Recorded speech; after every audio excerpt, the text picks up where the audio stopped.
When this village shepherd boy comes to the city, the guards immediately block his path. They refuse to believe that a dirty beggar like him is a wizard. To expose him, they bring Turan to the heir of the town, who's also a noble wizard. She doesn't trust our boy either when he refuses to say which noble family he's from and decides to check for herself. Azella releases her mana and asks our boy to show her his. Turan usually hides his power, but this time his eyes light up, and he releases it with full force. The two overwhelming mana auras collide with such force that they make the guards and maids fear for their lives. But the next second, it all ends. The wizard girl is left with her hands trembling after sensing such overwhelming mana from our boy. She then steps closer and bluntly asks if he wants to marry her, but Turan isn't interested in such proposals at all. Still, even after the rejection, she invites him on a hunt to help them deal with a monster lurking in the nearby forest. Azella gathers the guards and together they set off. Soon enough they find a crashed carriage, and before they can investigate the scene, a huge yeti jumps out of the bushes and attacks the guards. It throws rocks with such force that the guards' armor can't protect them. Azella commands the remaining guards to attack, but the creature is simply too fast. It just runs off. Suddenly a pebble flies right past Azella's cheek like a meteor and past all the guards. It hits the monster and kills it instantly. Shocked, everyone looks behind them, only to see that it was Turan who threw it. So, who's this village boy who's shocking even the nobles with his power?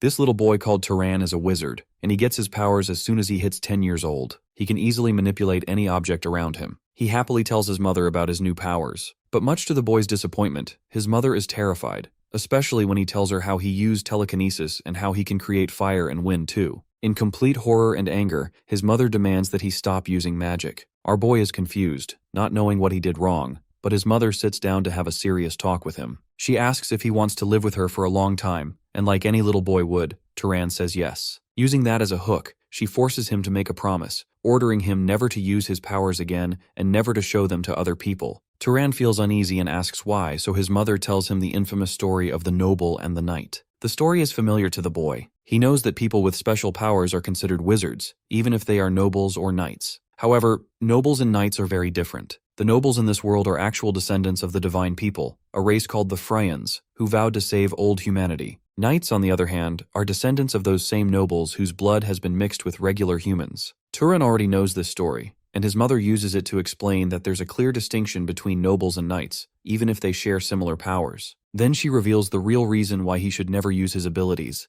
His father was a badass knight, and Turan inherited his powers. Several evil nobles outside the town treat knights like slaves and see them as nothing more than tools. That's why Turan's mother fears for his safety and urges him to hide his abilities forever, so he'll never suffer the same fate. That was their promise. 8 years fly by after that conversation, and he's now a young man. Turan still upholds his promise. He has absolutely no desire to reveal his powers as a wizard. In fact, he doesn't even have any ambition to leave his home and their sheep, even though his mother passed away some time ago. Even there, his life is far from easy. One peaceful morning, our boy receives a pretty angry visitor banging on his door, like that one dude in Spider-Man 3 asking Peter Parker for rent. Turan opens the door to mog these cavemen, who were looking at him like he cursed at them or something. Yawning, he quickly assessed the situation and realized that they were tying the death of village elder Rabus to his name. Threatening him, the villagers grab him by the collar, roaring that he's the one who hurt the village chief before tossing him in the open to be devoured by monsters. It's a cute theory, and our boy understands their efforts to frame him. After all, the most senior man in the whole village died a pitiful death, while the young men didn't even have the courage to face the monster.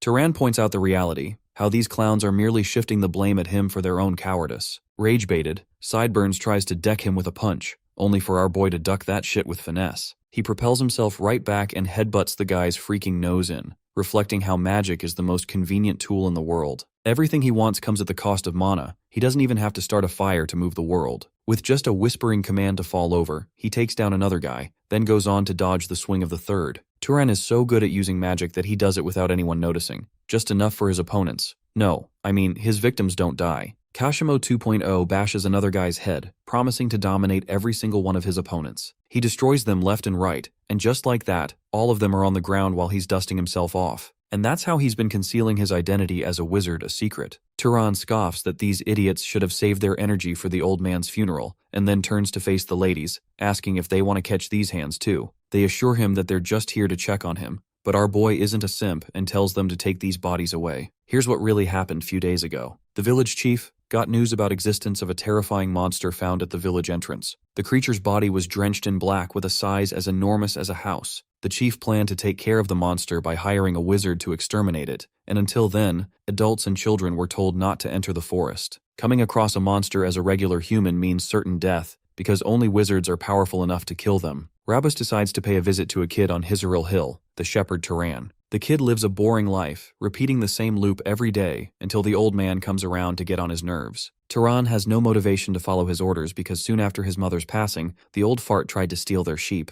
Turan thinks Rabus came here for the same matter and tells him to fudge off, but this matter is more important to the elder, who has come to inform him of the appearance of the magical beast. Its sighting has been confirmed, but strangely enough, Turan is unafraid, even when he's the one most threatened. Rabus assures him that the wizard will be on the way, and instead of thanking him, Turan reminds him to get lost, knowing that the boomer is only interested in his sheep more than the shepherd's life. Monsters of this world are defined as beasts with magic. They are the answer to wizards of humanity. But Turan is excited to see a wizard for the first time, curious to know just how powerful they will be. Suddenly, the smell of blood startles him, and he finds himself tracking down its source in the forest. The outcome is brutal. Budget Kashimo discovers the elder split like a Kit Kat like Gojo. Unfazed, he realizes that ordinary animals couldn't possibly cause such a bloodbath, so the rumors of the monster must be real. At once, he senses dark mana from his surroundings as the gargantuan leopard arrives for its next prey. Our boy stares him down, and though monsters are supposed to be stupidly powerful, some strong wizards can defeat them with just a single word. Turan looks at the intimidating kitty and commands it to die, immediately sending the creature miles back, an ability that reminds me of Inumaki's cursed speech. The command isn't enough as the monster lunges at him again, but after repeated attempts, Turan fails to stop the beast. Going on a rampage, the giant leopard smashes everything in its path. Turan decides to switch things up a notch and picks out a stone alongside his trusty whip, choosing to use his skills as a shepherd. First, he reinforces the tiny stone. Next, he makes it faster, before whipping it around and giving it form, and right before shooting, he commands it the ability to pierce its target. The stone is launched with a massive propulsion, spiraling its way to its target at a laser's speed. The beam severs the leopard's face, but it's still not enough to deal a kill shot. Retaliating, the monster tries to finish its target with an overwhelming lunge, providing no room to escape. But our boy planned for this, as he recalls the same stone back from the sky, this time aiming for the creature's head, bashing its skull wide open. That attack proved successful in laying waste to the titanic monster, a first time for the young Turan, making him wonder if he should toss away its corpse into the river or something. Turan's pretty nonchalant about it, and doesn't give a flying fudge about the ants of the townsfolk. He'll just leave the monster's corpse here and let them clean it up. Back in his home, our boy reflects on the reality of the village's shaky position. They're gonna treat him even worse now when it comes to his trades, but he's fine with that, so long as he can beat them black and blue for a fair deal. While he's contemplating those thoughts, Bro's door starts banging again, making him wonder if these idiots have truly lost it this time. He smacks open the door, this time expressing anger, but to his shock, there's only one man, cladded in uniform. The man apologizes for being such a bother. Apparently he's just a traveler who wants some help. This unexpected shift assures Turan, who apologizes for his rambling, revealing how he met some annoying people earlier. Hilariously, our boy feels really insecure about his manners, because this dude is way too nice compared to the shitty people in his town. Aside from that, he eyeballs the man's sword, and asks if the guy is looking for an inn. Bro's stomach loudly grumbles, which gives Turan the answer as he invites the man inside. Here he makes a whole bunch of stuff and serves it to the traveler, who literally starts devouring. They've been talking, and the traveler is shocked to note that Turan doesn't talk to the people in town. Our boy shares his story of never doing anything beyond his shepherd duty on the hills. Then he also doesn't get many tourists. The traveler observes him calmly and finds intrigue in Turan, acknowledging how the shepherd has excellent manners for his craft. Turan shares how he learnt politeness from his late mother, who unfortunately passed from an illness only a few years back. The traveler offers his condolences and assures the boy that his mother must have been really proud of him, even thanking Turan once more for his hospitality. It's our boy's turn to ask the questions, so he inquires what brought this guy here. It doesn't take for the traveler to reveal that he actually came here to kill a monster puma, and then he drops the bombshell of him being a wizard. Of course, Turan knew that a wizard was going to come to this village thanks to Rabus. The traveler confirms this and decides to ask a question of his own, sharing how he clearly senses a monster in this area, but there's not one in sight. Then there's the fact that Turan knows about the elder and the case of the monster, and yet the boy has no fear of running away. The main target of that monster should be Turan himself, so the traveler is shocked by how calm he is. He deduces how the boy is oddly brave for a shepherd, and then coldly questions his real identity. Let's go back in time for Turan's conversation with his mother, who really wanted to know why he couldn't reveal his secret. She feared the existence of bad or evil nobles, because to them, knights are just like dogs they keep for fun. Sure, they'll treat knights with love, maybe even family, but if it comes down to it, they'll sacrifice their own knights like cattle. It's a scary life that the boy's mother really didn't want for him, and once again, she demanded him to keep his powers a secret, because if other wizards found out, they could turn him into a dog too. And that's the main issue right now, bro, is haunted by his mother's words, and because this guy discovered his secret, Turan is already plotting on killing him for his own preservation. The man questions why the so-called shepherd refuses to answer, but before hell could break loose, the guy goes back into his silly tone, acting like he was making a joke. The funny thing is, our dense protagonist genuinely believes him too, admitting that he's terrible at sensing humor. The traveler apologizes for making a bad joke, while Turan shares his shock because no one's ever called him a wizard before. They playfully banter it out to not escalate the situation, so the wizard offers his hand, introducing himself as Kiorn, a wanderer. Turan shakes it well and introduces himself as a shepherd, a boy who is soon going to turn 18. The other guy warmly and shockingly reveals that he'll be freaking 75. Bro's got the youthful genes of a god. Apparently it's because wizards live longer on average and age slower too, which makes Turan ask how this guy became a wanderer in the first place. Apparently Kiorn served the Arabian family for 60 whole years before leaving. Later in life, Kiorn decided he loved being a nomad without a home. Their harmless chatter continued. Turan felt at ease with this person and found himself enjoying their talk way more than he thought. Time flew and the sun came all the way up, prompting Kiorn to head off. As a thank you, he leaves an Arabian silver coin, one of the purest for its value. The young man accepts it with pride and wishes him well for his hunt, but Kiorn is confident that the two of them will run into each other more often if he drops by. That mellow conversation between two homies aside, Turan continues his shepherdly duties, using his magic spell to control and gather the sheep. They flock to him, but he's still in awe of his encounter with the wizard. It's been a long time since he felt comfortable speaking to someone like that. The kind of humor Kiorn had made it really easy too. He genuinely struck our boy as one of those amazing people, which is crazy because his mother told him that knights were bloodthirsty people who only hunted others on behalf of evil nobles. Unfortunately, Turan has absolutely no idea how to reveal that there's no monster left on Hisaril Hill, because this man killed them all already. Kiorn is looking around himself, observing how he can't feel a monster's presence despite signs of a battle. This makes him wonder if the creature had already been hunted down, but the real question is, who even managed to kill it? And why would the elder call him if he had another wizard? Still, he's just happy that the monster is killed. That's the ultimate goal after all. Suddenly, the wizard's senses dial up to an 11 as he turns back, confronting a creature with flesh cut open. This is actually the wraith or the phantom of a monster, the same creature that Turan already killed. The knight is shocked and in horror, not knowing the cause, while the wraith attempts to strike him down with its claw. Kiorn dashes away from the powerful stomp, internalizing how monsters always turn into wraiths if their mana isn't dispersed after being killed. But any wizard with a basic knowledge of hunting should know that fact. Dashing upwards, the wizard knight deduces that the person responsible for killing the puma has to be a wizard, but someone inexperienced. But the confusing part is that beginner knights should have this knowledge, and if they don't, they shouldn't be skilled enough to kill a beast this huge. He wonders if the wizard had some ulterior motive, and I kid you not, bro pulls out fucking thunder arrow, reminding me of that badass Sukuna panel. The bolt is fired at thunderous velocity, nailing its way to the wraith, only to get completely nullified. Kiorn didn't anticipate this surprise.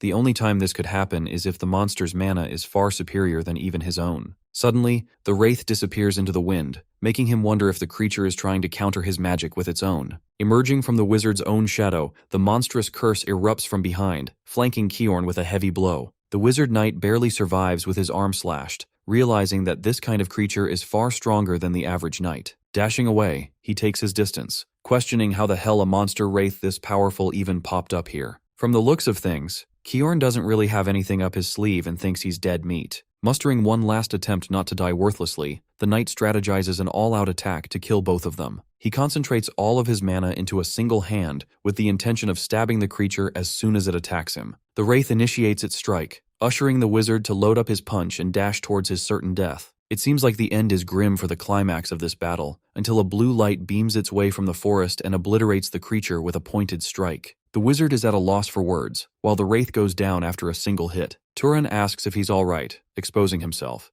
and hilariously Kiorn taunts him for having a sick sense of humor calling himself a shepherd. They're both wizards, but the senior knight is confused why the boy didn't share such information. Watching him go blank, the knight changes his question and asks why Turan bothered to help him when he could have easily walked away. The boy is reminded of their conversation back when he still had him at his place. Turan really wanted to know why the wizard knight came to kill the monster when he could easily earn money without risking his death. The knight laughed, sharing that the people of the village are pitiful They had absolutely no protection going on for their lives. Turan argued that it wasn't Kiorn's fault, but the senior explained to him how wizards inherit the power of a god. And with that power, he thinks it's important to have a responsibility to protect ordinary people. Of course, not every wizard shared his philosophy, as they each had their own way of living. Those words shine brightly in Turan's head currently, as he beams a smile, sharing that everyone has their own way of living. The cockroach of a monster somehow still ends up alive, while the knight explains how this wraith is out of their league. Its caliber is at least of a noble's threat, so the best thing they could do is help the villagers evacuate. Kiorn even offered to become bait and hold the monster for as long as he could until then.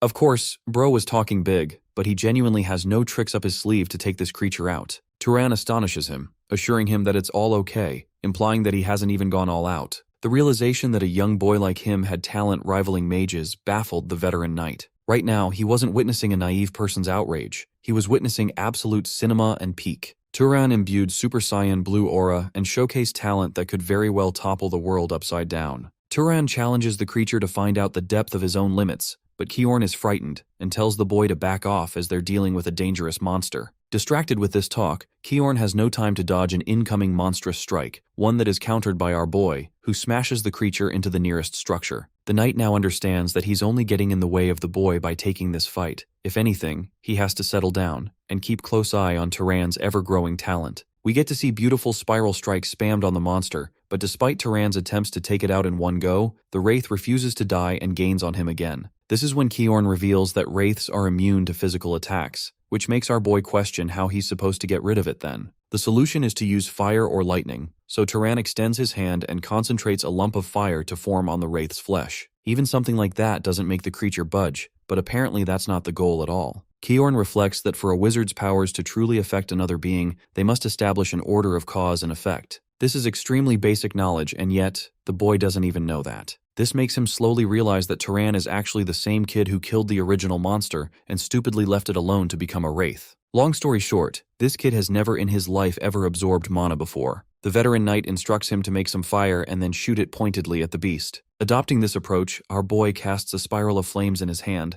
while Kiorn internalizes that for any wizard, controlling the flow of fire requires additional training. But to his sheer shock, this kid is manipulating it at his fingertips and changing forms with literally raw talent. Turan crashes the fire spear into the wraith, grilling it alive and annihilating its flesh. This is when the veteran knight urges him to keep his concentration focused, as Turan needs to make sure the fire doesn't go out. It's necessary to burn every last part of the wraith, something that the shepherd doesn't even face any difficulty doing as he vanquishes its corpse. The fight is won at last, and despite facing a monstrous wraith, one that requires a noble just for its execution, a mere shepherd with no training managed to take it down. Turan wonders if the show is over at last, while his senior urges him to absorb the mana to prevent another wraith in the future. The process is simple. The wizard just has to visualize draining energy into them. Focusing on that, our boy starts absorbing green mana emanating from its charred remains into his palm. This is the first time Turan has absorbed such mana, so his body is gushing with new internal energy. It's supposed to be an ecstatic reaction, and to both of their shock, it's his first ever time absorbing mana. It's true that mana matures with age and grows with time, but the best way to grow it is by killing monsters and absorbing their mana. However, this kid absorbed mana for the first time in his life, and performs magic at the nobles level, meaning the kid is playing the game on Minecraft creative mode. Kiorn apologizes to the boy, suddenly believing that he belongs to some kind of noble house. But the lowly shepherd urges him to take care of his wounds first. They end up going back home to patch him up. Kiorn genuinely thinks that Turan is a noble, so he feels bad for not giving him proper respect. However, our boy emphasizes that he doesn't have any such background. He doesn't even know about his father's identity, and begs this dude to stop pandering to him. Kiorn is genuinely curious why a godlike wizard is sitting on top of some hills doing nothing. And this is where he learns about the promise Turan made with his mother, until she died. She told him about the nobles, how they took advantage of wizards and discarded them. Hearing those words, Kiorn actually agrees with her wisdom, which is funny because to Turan, it seems like overprotective parenting. He assures the kid that his mother had her worries right. Wizards are powerful beings who are capable of conflict. Even 20 years ago, a major war between the noble houses broke out. Arabian House, the one he served, and the great house of Zahar went against each other, killing many in the process. 900 knights of Arabian were slaughtered from an army of 3,000, and unfortunately, the poor guy lost all his friends in that war too. Denver wanted to open a laundry shop, Hartman scolded him, and even his own wife and son died, massacred by members of House Zahar, leaving him traumatized as the sole survivor. That's why the boy's mother was correct to warn him, knights die a gruesome and meaningless death. But there was one thing she was wrong about, and that's Turan's abilities. Kiorn feels really humiliated to admit that he's a decent knight, and yet the boy managed to bring down a creature not even he could defeat. The kid isn't even classified as a knight's threat, but a straight-up noble-level warrior right now. Even then, he's at the upper-level grade. This makes Turan wonder if his mother lied about his father's background as a knight. But interestingly, Kiorn notes that sometimes, noble-class children are born among families of knights too. From the way things are going, Kiorn advises the shepherd to leave the hill and experience the colors of the real world. It's because humanity needs more knights and nobles to face the world, a world that isn't even their own. The same races that were shoved to the side by the gods are plotting their revenge again, and even worse than that, the infighting of the nobles is destroying them from the inside. In the current era, people like Turan are desperately needed, ones who can prove to be examples of great nobles. If anything, the veteran knight notes that not even Turan is satisfied with his boring life as a shepherd. This puts him in a pensive gaze, but the kid doesn't really know what he's going to do after descending the mountain. Kiorn offers him a bunch of suggestions: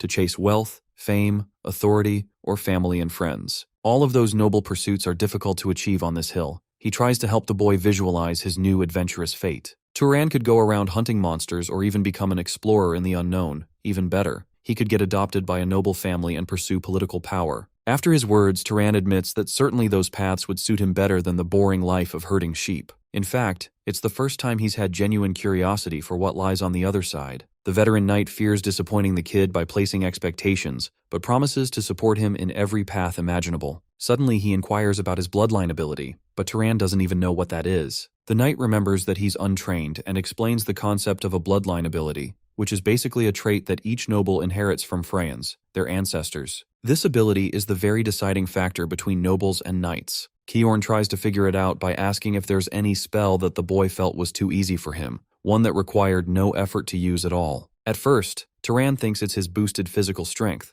but that's not true as mana fortifies everyone's physical attributes. The boy expresses that he has a good nose and throws stuff. Kiorn thinks those are real guesses, as even the Arabian family has a common trait of throwing weapons, but he's interested in seeking a different answer. After a few guesses, the boy questions why this man is looking depressed as fuck right now. Kiorn has finally guessed the real house from which Turan is linked to. With great misfortune, the boy's abilities are linked to the great house of Jar, one considered the family of hunters, and the same one responsible for taking everything away from Kiorn. The boy is from the same bloodline as this guy's enemies, so he doesn't know how to react, questioning if he should apologize for the acts of strangers he doesn't even know about. Watching the boy's nervous expression, Kiorn assures the kid that nothing's wrong. After all, he wasn't the cause of the war to begin with. That bloodbath is only the result of the decisions of adults, and if people fight fire with fire, the fighting won't ever end. Turan is curious if the knight has any regrets about advising him to go down the hill. Kiorn emphasizes that if the boy seeks the path of political power, he'll end up in the family of Zahar with his excellent abilities. However, he trusts the kid's character, knowing that the goodness in him is clear. He revealed his identity, something he'd kept hidden his whole life to Kiorn, so even if someone like the boy did join House Zahar, they might become the very reason wars like that never happen again. The veteran knight doesn't want the kid to get pensive about these things after all. He hasn't yet decided the family to begin with. Turan reaches the end of his contemplation, expressing his desire to go down the mountain. However, he doesn't want to leave right away. Instead, they'll wait until the man's injuries are fully healed. His words only go on to assure Kiorn how kind this kid is. To beat some time, the veteran knight teaches our boy about the necessity of mana, a substance considered the very foundation of omnipotence. The title is an exaggeration, but magic requires suitable mana for its cause. Turan is intrigued, asking for the details, and learns about the three major factors determining the difficulty of magic. The first is bloodline, the second is affinity, and the third is causality. Bloodline is determined by raw talent upon being born, especially for nobles who aren't knights. For instance, it's very difficult for an ordinary wizard to heal someone's injuries with magic, but a person beholding Ravista blood from the south could easily do so without training. That's the power of bloodline, an innate technique. As for affinity, it's like familiarity with magic. Long story short, mages perform certain tasks more easily than others, just like how Turan managed to create a fireball easily because he liked throwing rocks. Regular flames wouldn't have that kind of speed or destructive output. The final one of the bunch is causality itself, a concept even veteran knights have difficulty with. Kiorn quizzes the boy on what would happen if he killed someone with mana. Turan guesses that some kind of light would shine at best. But that's a phenomena emerging from a lack of causality. Kiorn explains that when there's no stimulus or cause for an outcome, or when the goal is exceptionally difficult to achieve, then this concept applies. Turan wraps his head around the concept, sharing that he needs to provide a cause of death, like shooting flames. Creating and shooting that fire is a more direct cause than simply lighting someone on fire, so it's like a more intentful action. The senior knight is amazed with the boy's exceptional understanding, yet Turan can't figure out why he can't control magical beasts with his words. It's actually because of the mana of the monsters. Magic isn't an easy task, and even a talented wizard like Turan is realizing that fact. The best mages know the principles of mana for each situation they require it, which makes Turan wonder if the Zahar family has special magic. Apparently they're good in stealth and tracking-based abilities. Kiorn urges the kid to try and recreate that, so Turan internalizes his thoughts to not be seen by others and disappear into nothing. The veteran knight literally sees this kid vanish into thin air, congratulating the boy for succeeding. But something about it makes Kiorn feel unease, of course, from out of nowhere. The kid emerges back into view. It's a frightening ability that the Zahar family possesses, the same ability that terrified Arabian soldiers. At first, it seems like a broken ability, but the veteran knight scoffs that it's still not invincible. He actually expresses interest in teaching the boy about a few training methods, even if he's from an enemy's family line. The fact is, the shepherd boy treated him and even saved his life. Even now, Kiorn ultimately trusts the boy's character. In the next scene, things get complicated with the shepherd packing stuff, selling his sheep, and leaving the village. The village people have issues with his sudden departure, but he doesn't give a damn and cares about pursuing his own goals. He threatens to release the sheep if they don't buy it from him, and though they can capture them, he'll make sure the sheep are going to give them a run for their money. The bald midget uncle with a botched mustache knows that this kid doesn't play with his words. He offers the full amount, and that's how the two wizards leave the small town behind for good. Turan suddenly remembers that these idiots actually owe Kiorn extra compensation money for the mission, but the wizard doesn't care about the money at all and emphasizes that he didn't kill the monster anyway. Their journey starts with a parting, because the senior knight doesn't want to team up with Turan, preferring to work alone. Turan is okay with that and genuinely thanks him for all his kindness. Both of them bid the other a happy goodbye with hopeful expectations of meeting again. Turan watched the senior knight's back fading away, and only later on did he reflect on why he didn't want the knight to speak with formality. Though he never lacked his mother's affection, all his life, Turan yearned for a father figure, a man who could serve as a role model for the kind of person he wanted to become. It's such a heartwarming way of implying that Turan wants to become kind just like Kiorn from now on. Anyway, the boy's travels continue long into the desert, where he finds a bunch of traveling merchants and decides to ask them for directions. The people take it as offense that he's blocking their path, but he simply asks for directions and learns about a city nearby called Murray. After thanking the merchants, Turan is about to leave, when suddenly, one of the imbeciles stops him, berating him for leaving without payment.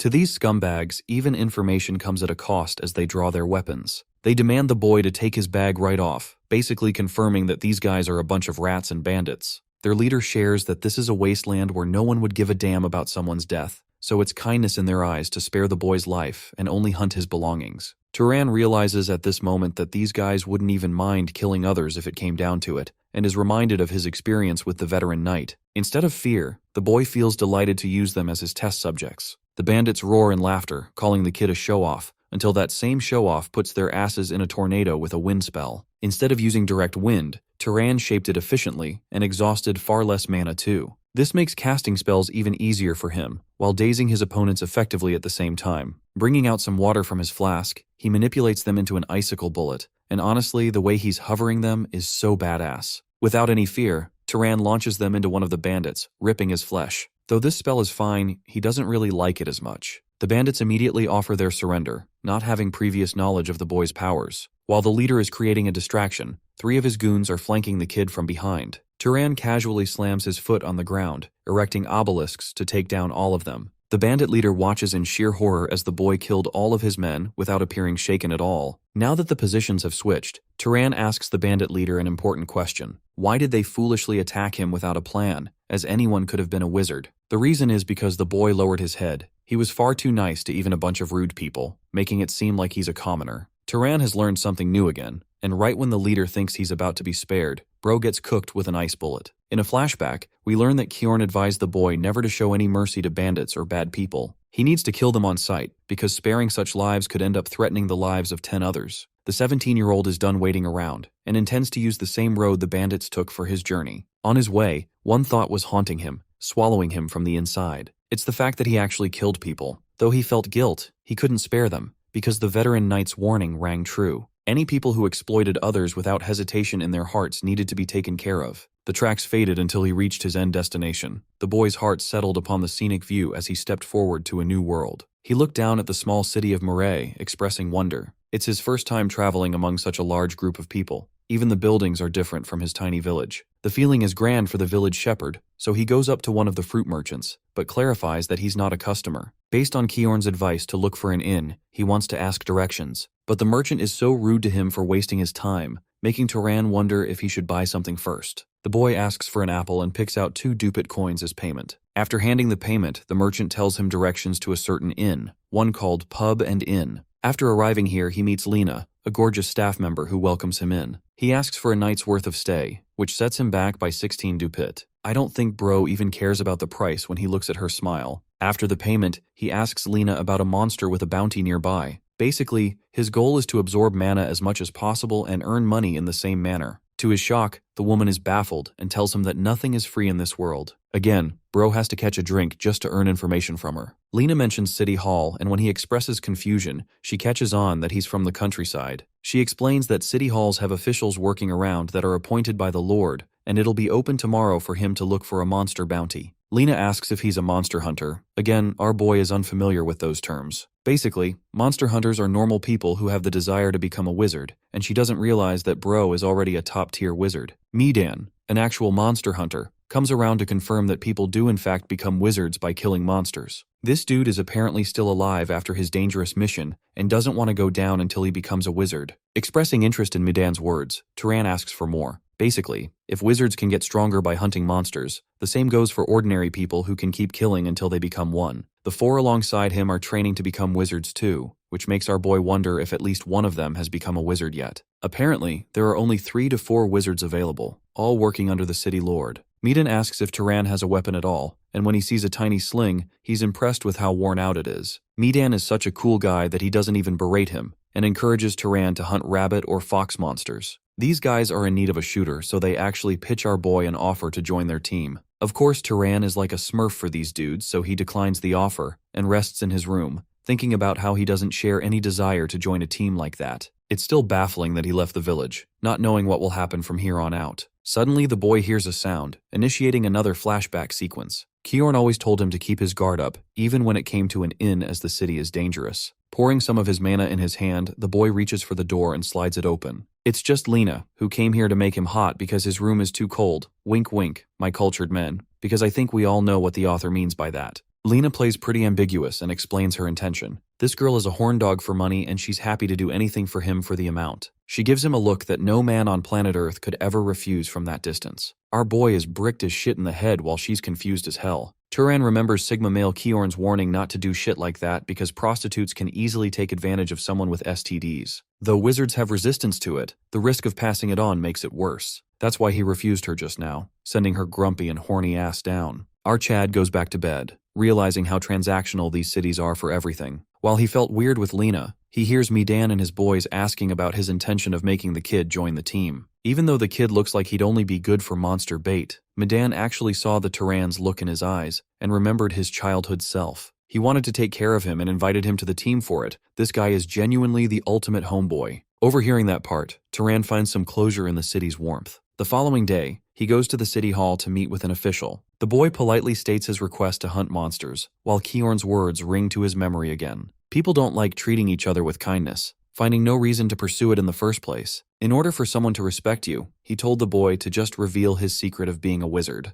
Then he'll get permanent respect. The official presently hands the boy a poster, describing the details of a crow monster. Even a simple question earns the boy a shitty response from the official who's got to stick up his ass. The official tells him that a monster's corpse is necessary for confirmation, and if the boy doesn't exorcise a monster after its death, there's a death penalty according to city laws. After all, Turan himself knows what happens when monsters become wraiths, and he refuses to repeat such a mistake. He asks about any knights around, but apparently they don't have any time to hunt monsters, as their main duty is to protect the city. For hunting actual monsters, they hire people like hunters. After all that disrespect, Turan leaves the official with the impression that he'll end up dead. And then comes the reality check. The creature he was tasked to hunt is killed and brought back, much to this fucker's shock. The kid brought it back instantly, subjugating it alone too. With the job concluded, Turan asks about the bounty. They hurry to fetch him the amount and urge him to rest properly. They're thrilled that he even maintained the wings and brought the crow in good condition. Surprisingly, Turan doesn't leave. Apparently, he's got a request to hunt even more. In the next scene, Lena tosses a feast with the most expensive items available, unable to believe that her customer managed to beat 30 whole monsters in 3 days. She knows our boy made a lot of money from it, considering the gold digger she is. But he doesn't care about the money. More importantly, it's the mana he's after, helping him become stronger. His mana has already increased several times, though even he can sense a limit, making it hard to become stronger. Turan asks Lena if she stole a bite from the food, but she accuses him saying he ate all of it, which is surprising with how skinny he is. Pleased with the food, Bro gets up to leave, when suddenly, a bunch of punks grab him from behind. They've heard him making some noise with monster subjugations, but instead of entertaining their chatter, Turan karate chops this dude's face and humiliates him in front of the baddie. With his provocation, the rest of the gang tries to attack him, but our boy is slick with it and weaves, returning a jab that knocks another dude out. The final guy tries to use furniture to his advantage, as if that's going to make a difference. Turan reduces his power in his flick and smacks this guy down too. The whole scene is a problem for Lena, who can't condone fighting inside the inn, leaving them all to apologize to our boy in the end. Midan assures him that it will never happen again. The dudes have been getting desperate because of a shortage of money, so his minions got cocky. He forces the idiots to apologize again, while Turan learns about Midan's financial troubles. In 3 days, they won't even be able to sustain themselves the room fee. Instead of ditching these guys, the kind-hearted boy offers them some money, a repayment for the kindness he showed him by inviting Turan to his team. Of course, in exchange for this payment, the boy wants information back, something Midan is happy to comply with. The following day, the talented wizard arrives for his final hunt in the city. He actually asked all about the next city he's going to head to after packing his stuff from here, and the conversation was really worth it because Midan's that OG homeboy. He's even kinder than Kiorn in some ways. The recalling memory ends fast when Turan senses a sharp smell, begging for his hunch to be wrong as he lunges towards the source. Here he finds lingering claw marks and eventually discovers a guy from one of Midan's group, bloodied up and dead. Here comes the worst part. Even Midan himself is lying on the ground, his money unused from yesterday, his body soaked in red. F's in the chats for Midan. We need to offer a tribute for our fallen comrade. One guy survived, only to bicker words speaking of a rabbit monster that devoured all of them. Turan gazes at the dark rabbit chewing the flesh of one of them. This thing is straight up gonna give me nightmares because look at this Satan spawn on drugs. Our boy gets up to brace himself and the creature literally dashes full speed, nearly hitting him with its tackle. Luckily, he escaped just in time and brought out his trusty whip to control magic and shoot a powerful stone. The shot is fired at tremendous speeds. Several stones manage to strike the creature, but all attacks are defended against because of the monster's speed. Retaliating, the beast jumps at him to finish him, only to realize that his target is nowhere to be seen. The creature comes to a halt, and before it could process its surroundings, Turan flanks it from behind, connecting a lethal stab around its neck. Then he draws away before disappearing again, reminding me of Sung Jinwoo's stealth assassin skill. The creature tries to chase after him by cutting down any surrounding trees in the forest, destroying everything in a rampage. By the end, it loses enough blood from its injuries to collapse and fall to its death, causing our boy to expose himself. Finally, he absorbs all of the mana after killing the beast, except this time, the mana is even greater than the leopard monster he faced. Turan turns to one of the guys that survived and confirms his identity as a wizard. As a final gesture of goodwill, he asks the guy if he's got a family or something that he could pass their belongings on to. This triggers a flashback sequence. Midan was interested in a nearby library in Orem containing thousands of books. He could see how the kid's face lit up after hearing about books. Unfortunately, not everyone could get in. Only wizards were allowed. Recalling that, the boy offers his friends a proper burial and intends to go to the city of Orem. His face shows a look of sadness as he yearns for his friend to find his happiness while he rests. And so we end up with Turan arriving in the great city of Orem, finding himself embarrassed because Murray is nothing in comparison to the sheer size of this thing. Not many people are hurrying to enter the city, and he can even see some guards actively standing by for criminal activity. The great city has a more refined system than the smaller one, and those same guards end up stopping him from entry. They tell him to wipe his clothes for looking despicable and industry, and after doing that, our boy is encapsulated with the beautiful library tower. Its sheer size intimidates him, as he wonders if it's reinforced with magic. Turan finds himself at the entrance, but they remind him that only wizards are allowed to pass through. He reveals his identity as a wizard, but the guards take offense at his shitty impersonation, calling him a lunatic if anything. They refuse to believe him, but when one of them tries to use their spell, he detects something. Kiorn once told Turan that wizards can immediately test the other person's mana and understand if they're stronger or not. This guy tried to assess our boy, only to get knocked down on his ass for even trying.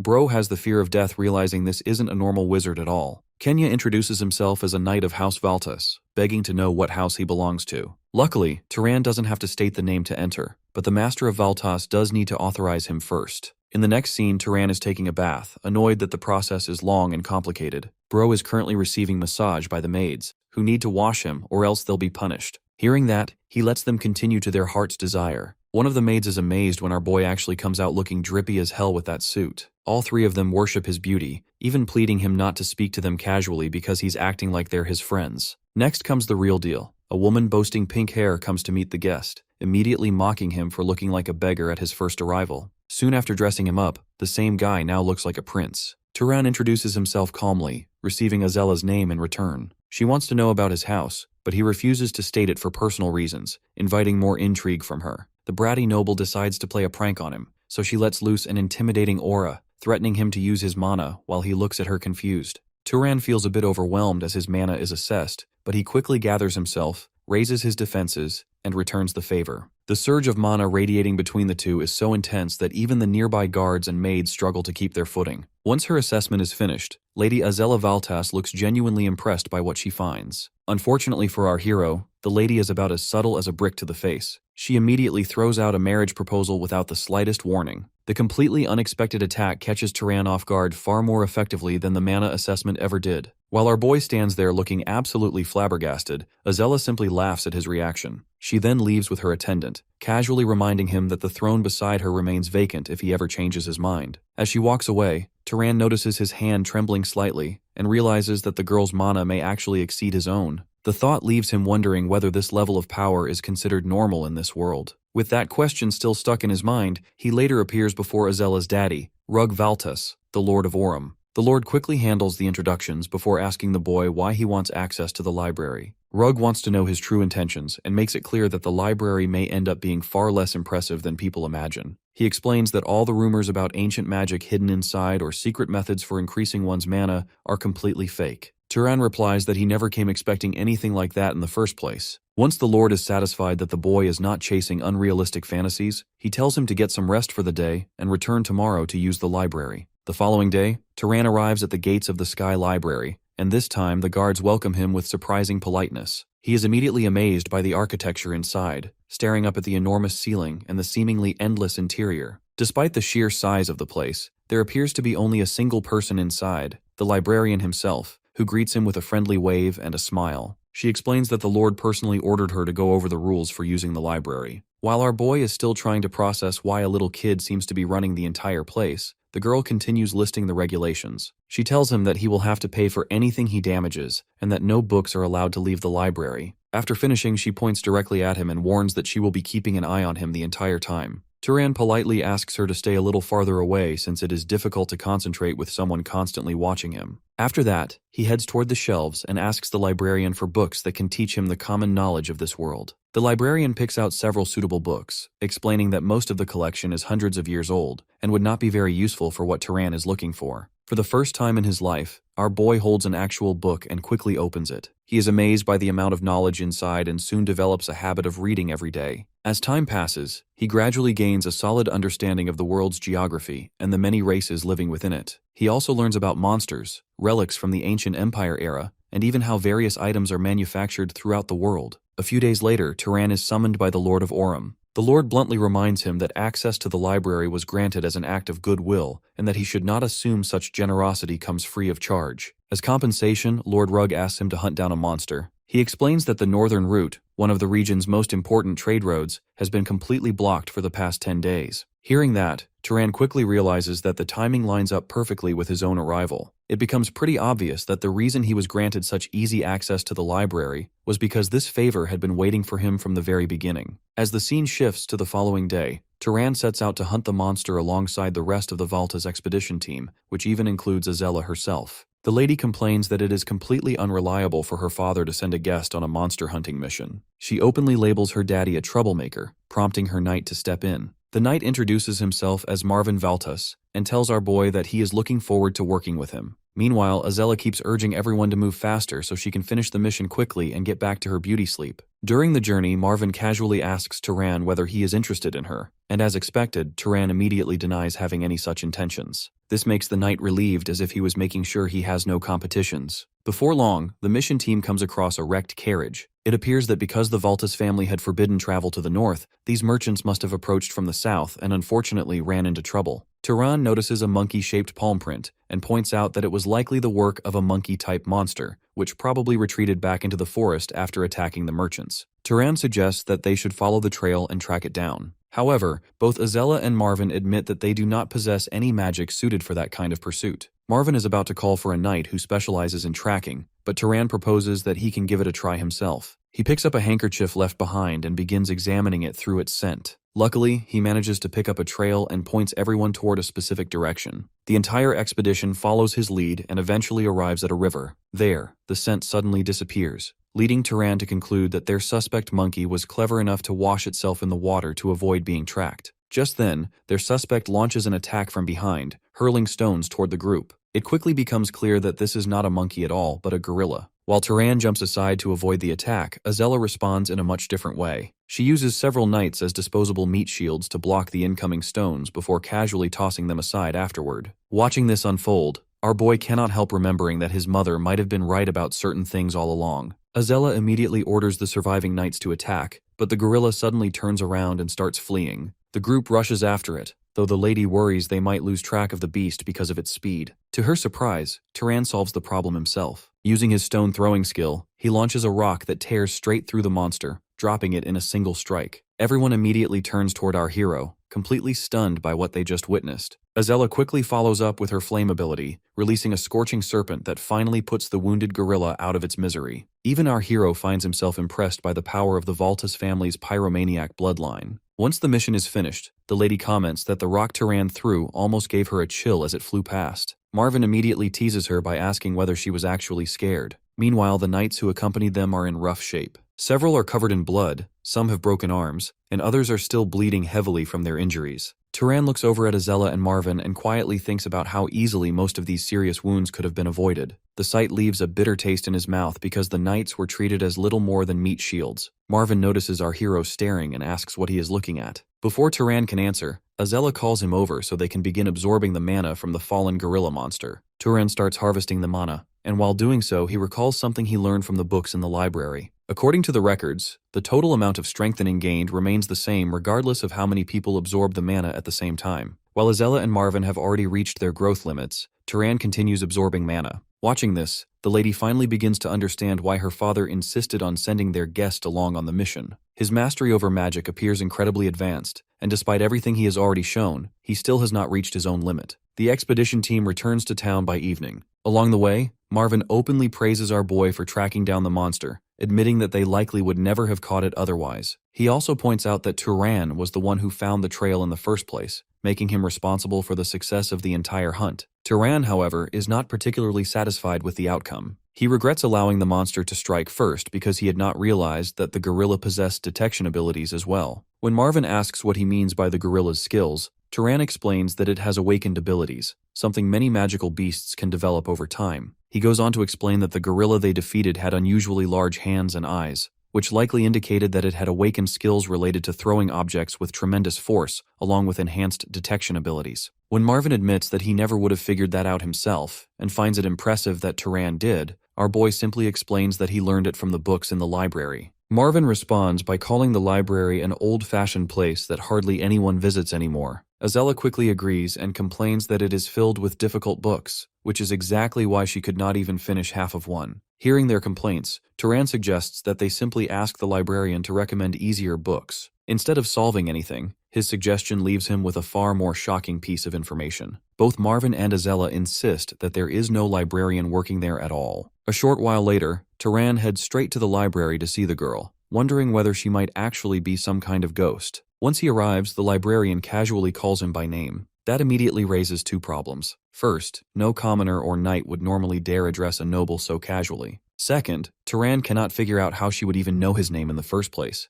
Turan asks the little girl about it, and she immediately starts smiling as she takes a seat on a nearby bench. She comments on how long it took him to finally figure it out. The librarian then explains that she saw his name through his license, and casually mentions that nothing escapes her notice once someone enters the vicinity of the library. Taking the opportunity, Turan asks for her name, but she replies that she does not have one, and that he can call her whatever he likes. She even goes as far as suggesting something ridiculous like my love. The librarian then inches closer to Turan and remarks on how strange it is that he has suddenly become so polite after spending all this time ordering her around whenever he needed books. Our hero immediately denies such accusations and quickly takes a step back. He explains that the only reason he moved away was because having someone stand that close makes him uncomfortable. Turan begins wondering whether this mysterious librarian might actually be a mage from the ancient empire. However, the lady quickly shuts that theory down by explaining that she was never human to begin with. Instead, she describes herself as a spirit. To make it easier to understand, she explains that when a soul inhabits a living being, it becomes a living spirit. If it inhabits the dead, it becomes a spirit of the dead. However, if a soul inhabits something that is neither alive nor dead, it simply becomes a spirit. According to her, he can think of her as the library itself, while her appearance changes depending on the person using it. Miss Librarian then immediately turns the conversation against him, claiming that getting close is merely a way of facilitating communication according to Turan's own preferences, somehow making our hero sound like a perv. When he hurriedly insists that he has no such preferences, the librarian simply replies that she is like a reflection in water, implying that what he sees says more about him than it does about her. Our guy still has trouble believing any of this, so he moves a little closer to inspect whether the lady is actually some kind of ghost. To test it for himself, he reaches out with his hand and tries to touch her, only for his hand to pass straight through. Miss Librarian immediately tells him to stop because it is weird, then starts complaining about how difficult life is as a librarian when she cannot even use direct force against intruders. To make matters worse, she explains that she cannot even punish people for taking books from the library. Hearing that,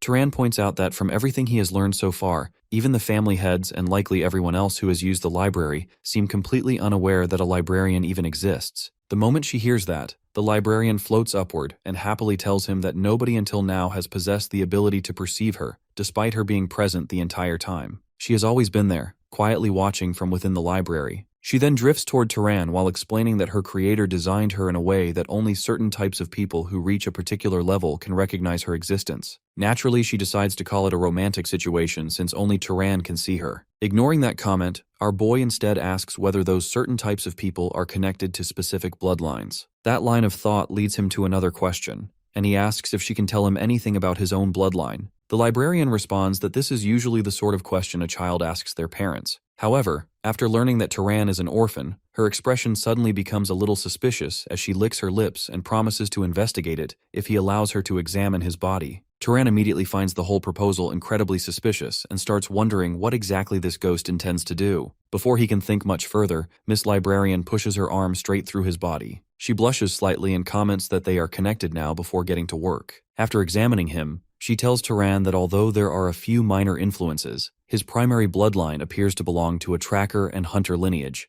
characteristics that strongly point toward the Zahar family. She suddenly discovers something unexpected and tells our boy that there appears to be another bloodline within him. According to her findings, he is actually a mixed bloodline, meaning both of his parents belong to different bloodline lineages. Turan quickly asks about the second one, but Miss Librarian explains that it seems to be sealed at the moment. She goes on to explain that this is not unusual. In cases where two bloodlines combine within a single person, one of them can sometimes remain dormant or sealed. According to her, the best thing he can do is continue growing stronger, and the sealed bloodline should eventually awaken on its own during that process. Hearing this, Turan finds himself thinking about his mother, who had always appeared to be nothing more than a polite and well-mannered commoner. He starts wondering whether she might actually have been descended from some noble lineage. Even if that bloodline had diluted to the point where his mother showed no visible magical abilities, it would still explain how he could have inherited it as a sealed bloodline. After hearing all this, Turan respectfully thanks the librarian for sharing such valuable information. However, the lady immediately responds that if he truly wants to repay her,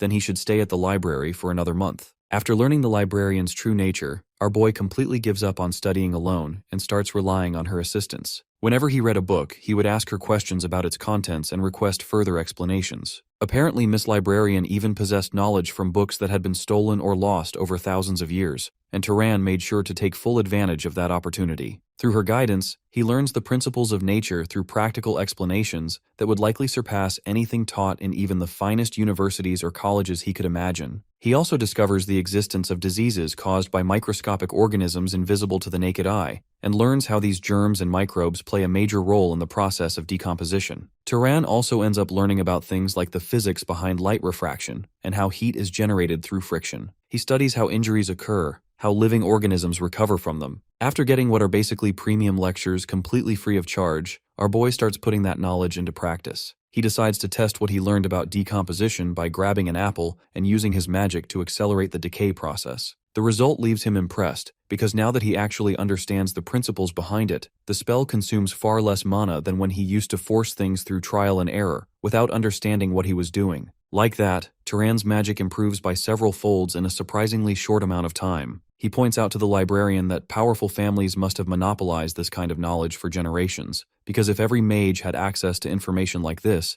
the advantage held by the major bloodlines would disappear overnight. This makes the librarian realize why modern-day magic and people's understanding of it have become weaker and weaker as the years passed. As the month finally comes to an end, Turan feels that it is time for him to leave, and mentions it while the librarian is arranging books and putting them back onto the shelves. When she asks why, he explains that the owner has started giving him increasingly obvious signs that he should probably leave now. Hearing that, Miss Librarian immediately starts crying and throwing tantrums. She tells him to take her along with him. Turan considers it for a moment and asks if she can actually leave this place. However, the librarian sadly says she cannot. Instead, she insists that he stay here forever, and even promises to take care of him herself. Realizing that this is most likely goodbye, the librarian gives Turan some final advice. She tells him that many legacies of the deities are scattered throughout the continent and suggests that he visit them whenever he gets the chance. According to her, there is a possibility that spirits reside there as well, and some of them may know even more than she does. As Turan prepares to leave, he promises that he will return someday, and smiles while thinking about the countless books that still remain unread. Miss Librarian immediately acts annoyed and tells him to do whatever he wants. As our boy packs his belongings, he finally decides to head toward the Zahar territory. He has learned that it lies east of Orem near the Enril Desert, and with hopes of uncovering clues about his parents and learning more about his own origins, Turan sets off on the journey. His journey starts off pretty slowly, with the first 2 days passing without anything major happening. While camping by a river, he figures there is no rush to find any clues. If any clues are out there, it is not like they are suddenly going to vanish after sitting around for so many years. On the second day, he hunts a few monsters in the forest, when he suddenly hears a loud animal scream. Peering through the bushes, Turan spots a majestic steed built like a tank and looking ready to throw hooves at anyone dumb enough to get close. Its aggressive attitude makes it clear that it means business. He is surprised to see the horse is actually protecting its owner from two shady figures with blue skin looking straight out of Avatar, and not the airbender kind. The suspicious duo grumbles about the stubborn horse getting in their way. As he studies the situation, he overhears the half-naked dark elf telling the cloaked one to use his rotten brain and make an opening. The dark elf raises his hands and begins muttering in a strange language he does not recognize. At that moment, the nearby corpses start twisting into something unnatural. Watching the bodies rise as living beings once again, he remembers reading in the library that this might be the dark elf's necromancy. For a moment, he considers helping the poor guy. Then again, it also crosses his mind that the dark elves might simply be getting revenge after the man provoked them first. His eyes widen when he watches one of the dark elves pick up a severed hand and snack on it like beef jerky. Hearing them casually joke about eating human flesh leaves a bad taste in his mouth. Jumping into action, he activates his stealth magic and erases his presence from the area. The two freaks continue enjoying their lunch break while stuffing themselves with human meat. The half-naked one even complains that the meat is too hairy. His whining comes to an abrupt end when his partner's head gets smashed open like a watermelon,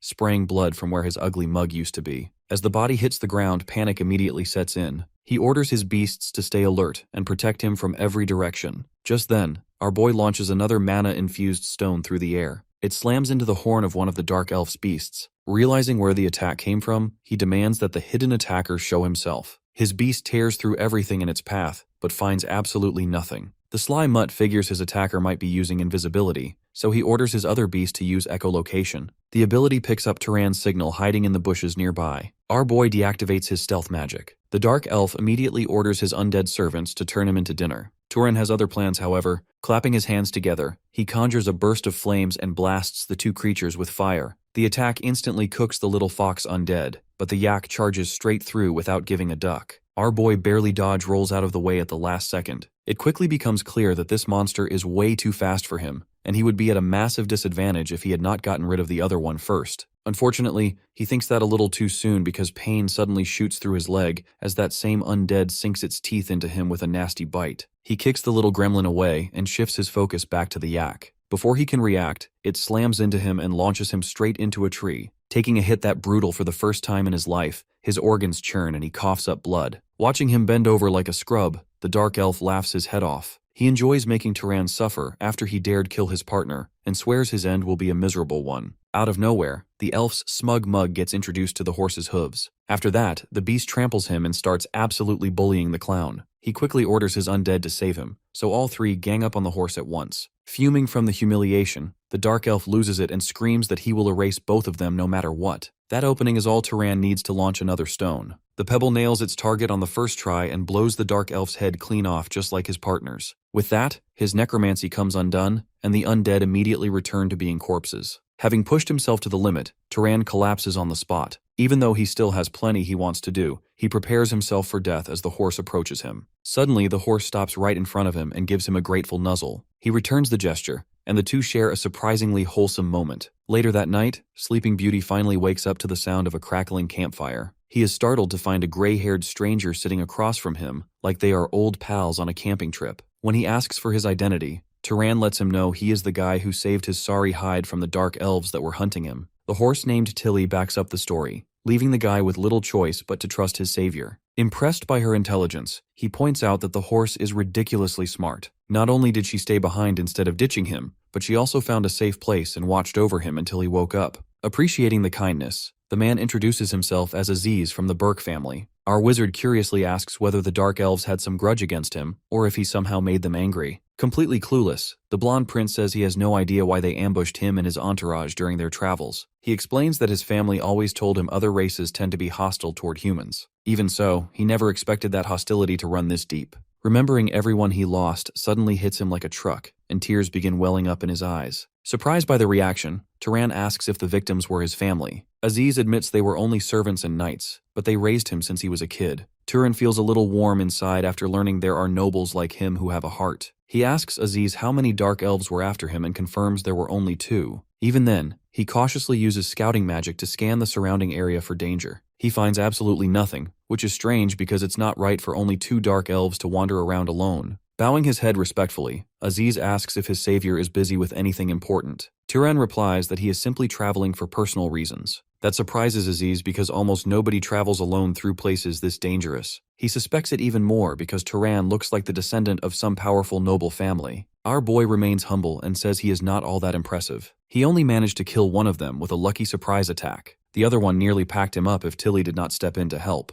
Wanting to see for himself, the two release their mana. The moment their mana collides, Turan immediately realizes the kid is seriously powerful, and he would have been completely outmatched if he did not absorb mana from the Dark Elves beforehand. At the same time, Aziz is convinced that he does not have what it takes to bring down necromancers like those. Because of that, he wonders whether Turan has some overpowered bloodline or survival instincts cranked to the maximum. Since our boy does not have a fixed destination yet, Aziz invites him to visit the Burke family estate. It is his way of thanking the man who risked his own life to save him. He insists on giving him a proper reward. Pounding a fist against his chest, Aziz proudly reveals that his family is a branch of the great Arabian family. The Burke family is famous for crafting artifacts and enchantments, so he promises Turan to personally find the best artifact possible for him to show his gratitude. The next day begins with a grim reminder of everything that happened as the two bury Aziz's servants and knights who lost their lives. Aziz feels terrible and wishes he could return their bodies to their families. Unfortunately, transporting that many bodies is impossible with only the 2 of them. Afterward, Aziz thanks him for not flaming him over it. Normally, nobles do not mourn the loss of their servants, and most would laugh at a kid like him for caring so much. The young noble shares that his father always taught him, those who fall in battle receive their reward in heaven. Because of that, nobles are expected to accept it and never show weakness. Aziz admits that if being strong means feeling nothing when people close to you die, then he does not have what it takes to be strong. Turan gives a warm smile and lets his new friend know that being compassionate does not make someone weak. With that, the two become close enough to drop the formalities. Offering his hand, Aziz says he is excited to travel with a good friend like him. Hearing the word friend feels strange to our hero, who has never really had one before. A few hours later, they stop to rest, and Aziz places his steel box on the ground again. When Turan asks why he keeps hauling around that chunky metal brick, Aziz completely blows his mind. A cool breeze spills out when the lid opens, revealing fresh food and water preserved perfectly inside. The village bumpkin is left staring in awe at a device that stays ice cold no matter how hot it is. Then Aziz pulls out another magical artifact that pours out an endless stream of water every time he presses a button. Next, Aziz shows off a building artifact that can craft a shelter for you as long as you feed it some wood. Lastly, he reveals an alarm artifact that detects intruders and starts ringing whenever anyone or anything gets too close. Finally, he unveils what he considers the most busted traveler artifact of all. His clothes are enchanted to always stay clean. Seeing all these unique magical gadgets for the first time,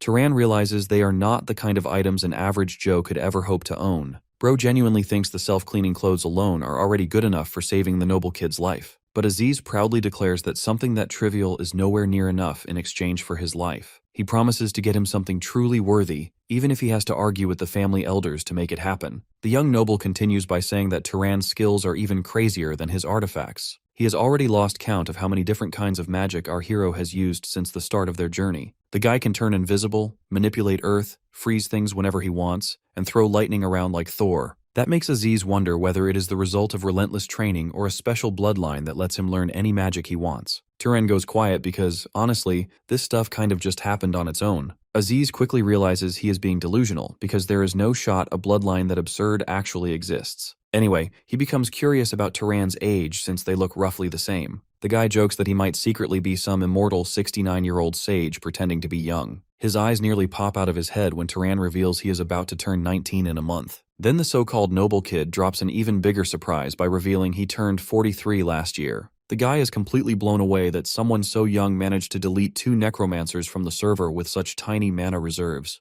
That reminds him of 2 other prodigies known across the world for their ridiculous talent. The first person that comes to mind is his second cousin. She became powerful at a young age thanks to a completely broken bloodline ability. Intrigued, our boy asks if she could be the one to craft his artifact. Aziz explains that is not possible because she belongs to the main family while his own family is only a branch. Our protagonist immediately starts connecting the dots and quickly figures out who Aziz is probably talking about. The princess of the Arabian family is quite famous, and there is little doubt she could become the next heir in the future. That said, Aziz explains that normal mage families simply pass leadership down to their children. The great families are a completely different beast. Their children do not automatically inherit anything. Thousands of branch families have heirs around the same age, and the competition is absolutely ruthless. Even with all that competition, Princess Mesa possesses ridiculous talent. She did not even need 10 years to master several different types of magic. Her mana reserves are enormous compared to most members of the family, despite being only 21 years old. Remembering how noble society works,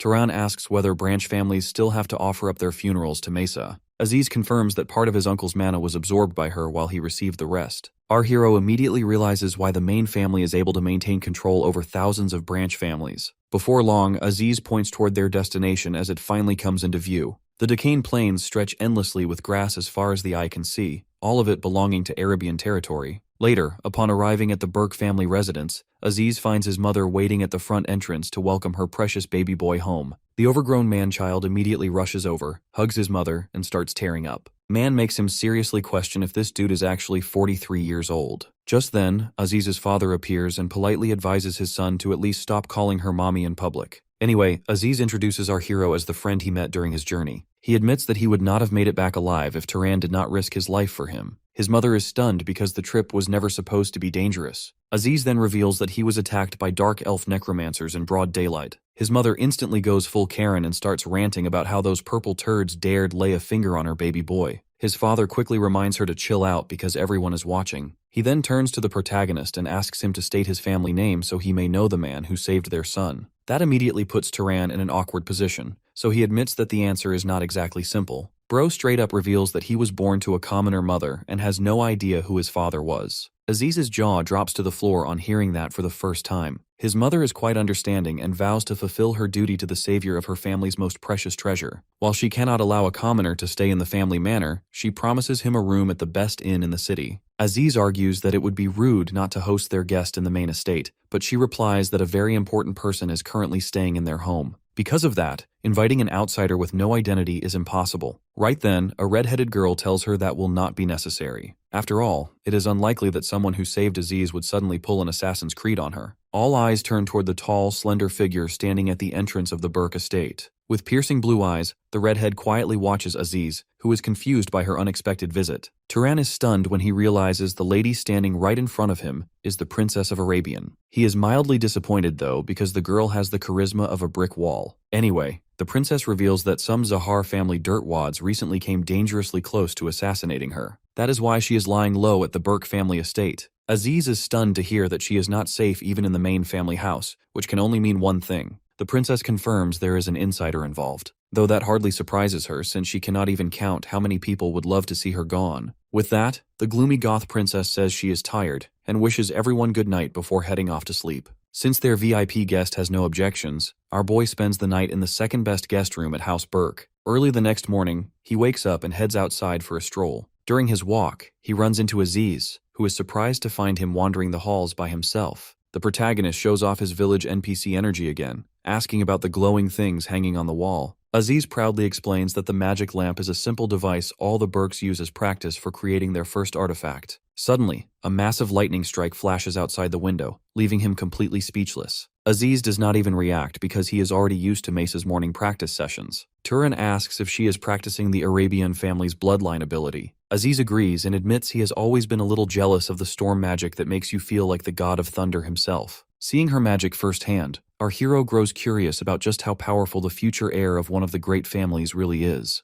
To his surprise, Aziz invites him to take a closer look. Turan hesitates since it would be pretty weird for an outsider to walk up and meet her on his very first day there. Knowing he is not plotting against her life, his friend offers to be his wingman. The real reason, though, is that he is dying to know which of Turan and Mesa is stronger right now. With a smug grin, Aziz admits he still holds a grudge from back when she used to train with him. He would really love to see her get clapped at least once, so the two head over to meet the princess, who does not even remember his name. Wearing the same deadpan NPC expression as always, she asks what they want. Aziz casually says he wanted to spend some time with her and practice magic like they did in the good old days. Mesa remembers those days perfectly well, especially when he ran off crying to mommy after she learned the same spell in 2 attempts that took him an entire week. Our boy lets out a chuckle at the embarrassing memory. Aziz gets disappointed that he violated their sacred bro code. Anyway, the guy tells her his friend is a freakishly talented wizard who is leagues above anyone else he has ever seen. Because of that, he wants to watch the two of them throw down and settle who is stronger. Mesa is visibly caught off guard by the random request. After thinking it over for a moment, she releases her mana. Our hero looks up at the violent lightning crackling around her. The sheer destructive power radiating from her completely overwhelms him. By the time she stops, he is drenched in sweat and struggling to catch his breath. Her doubts are erased, and the princess finds it difficult to imagine how she should duel a pathetic weakling. Aziz then steps in and confirms that in terms of magical reserves, our hero is no match at all. However, he has the ability to learn any magic thrown at him. The blonde lays it on thick that there is no genius like Turan,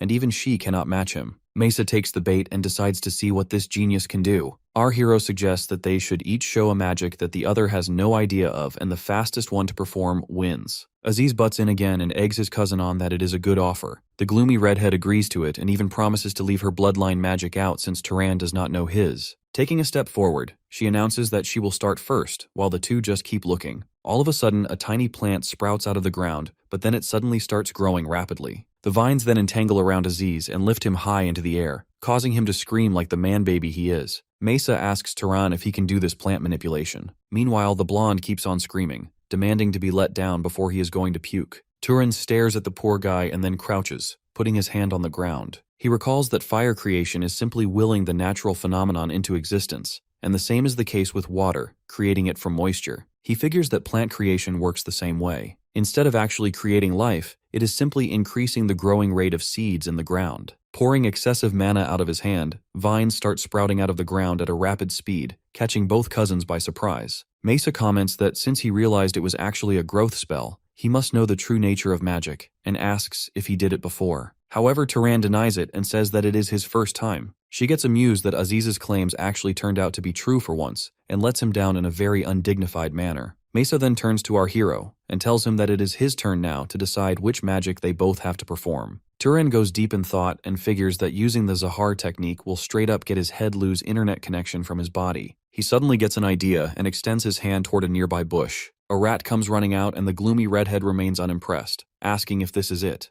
However, Turan tells her to hold her horses as the main event is yet to come. Grabbing the stinky rat with his bare hands, he channels his mana into it and instantly causes it to shrivel up into a husk. Mesa is taken aback by what she just saw while our boy then dangles the dead rat around, saying that he is now done. She then states that it is her turn and uses animal control magic to call another rat to her. Picking it up, she channels her mana into it. However, the rat does not change at all. The redhead starts panicking a bit and realizes that this is not any ordinary magic at all. Meanwhile, Aziz asks why he used that disgusting magic, but our hero just brushes it off. On the inside, Turan is surprised that even though he suspected it, it is shocking that the great Arabian family does not know about this concept either. Aziz teases her that she still has not done it, and should simply hand over the victory to Turan. However, that makes her angry as she challenges him, asking if he does not think that she can do something like this. The rule that comes with using magic is that causality is a pretty big factor. If a person is trying to cause a natural phenomenon, then they should have a clear concept in their head, and they should have adequate mana for the spell. The most important factor is being able to perceive the spell, which ultimately affects the success rate and mana usage for the spell. If the person does not possess the concept of the spell, then they can compensate by pouring excess mana into it to balance things out. Mesa is fully engaged now, willing the rat to rot itself while alive. Finally, the spell works and this rat also shrivels up, turning into a corpse. Aziz states the obvious that the spell worked. On the other hand, the redhead is panting like she ran a marathon and announces that she completed the magic. In the next moment, her eyes go dull as she suddenly collapses to the ground. Both of them rush over to her, yelling at her to wake up. Turan is confused and wonders if she collapsed because she used too much mana. However, he then recalls that mana consumption does not cause a person to pass out, and at most, she should just be exhausted. Upon looking closely, it suddenly clicks to him what the reason is. Picking her up, he asks if there is any mage here with a healing bloodline, but the blonde denies it. He then tells him to bring salt and water to her room and call the grown-ups fast. He notes that she is lighter than a lamb and figures that the mana that was barely supporting her body must have been exhausted too. Sometime later, Mesa finally opens her eyes back in her room. Aziz's mother starts worrying, asking if she is all right. The redhead gets up and asks what she is doing here. The mother answers that she heard the redhead had collapsed while training with the guest and asks if this story is true. Mesa goes silent for a few seconds, and the mother then asks if Turan did something bad to her. She suddenly shouts that our hero did not do anything wrong and that it was entirely her fault. She then yells at them to get out since her head is throbbing. The mother then reveals that she made some soup for her. She knows that Mesa does not eat because of her magic, but she has to take care of her health. The old woman then sighs and turns to leave while the redhead thanks her for all her efforts. A few moments later, she stares at the bowl and picks it up. However, as soon as she tries to take one spoonful, she suddenly freezes up. Mesa gets thrown into a vision where the voices of her sisters beg her to save them. That causes her to throw up what little she ate and drop the bowl to the ground. She grips her head tightly and tries to calm herself down. Coming back to our hero, who is now standing in the basement of the Burke family in front of a statue.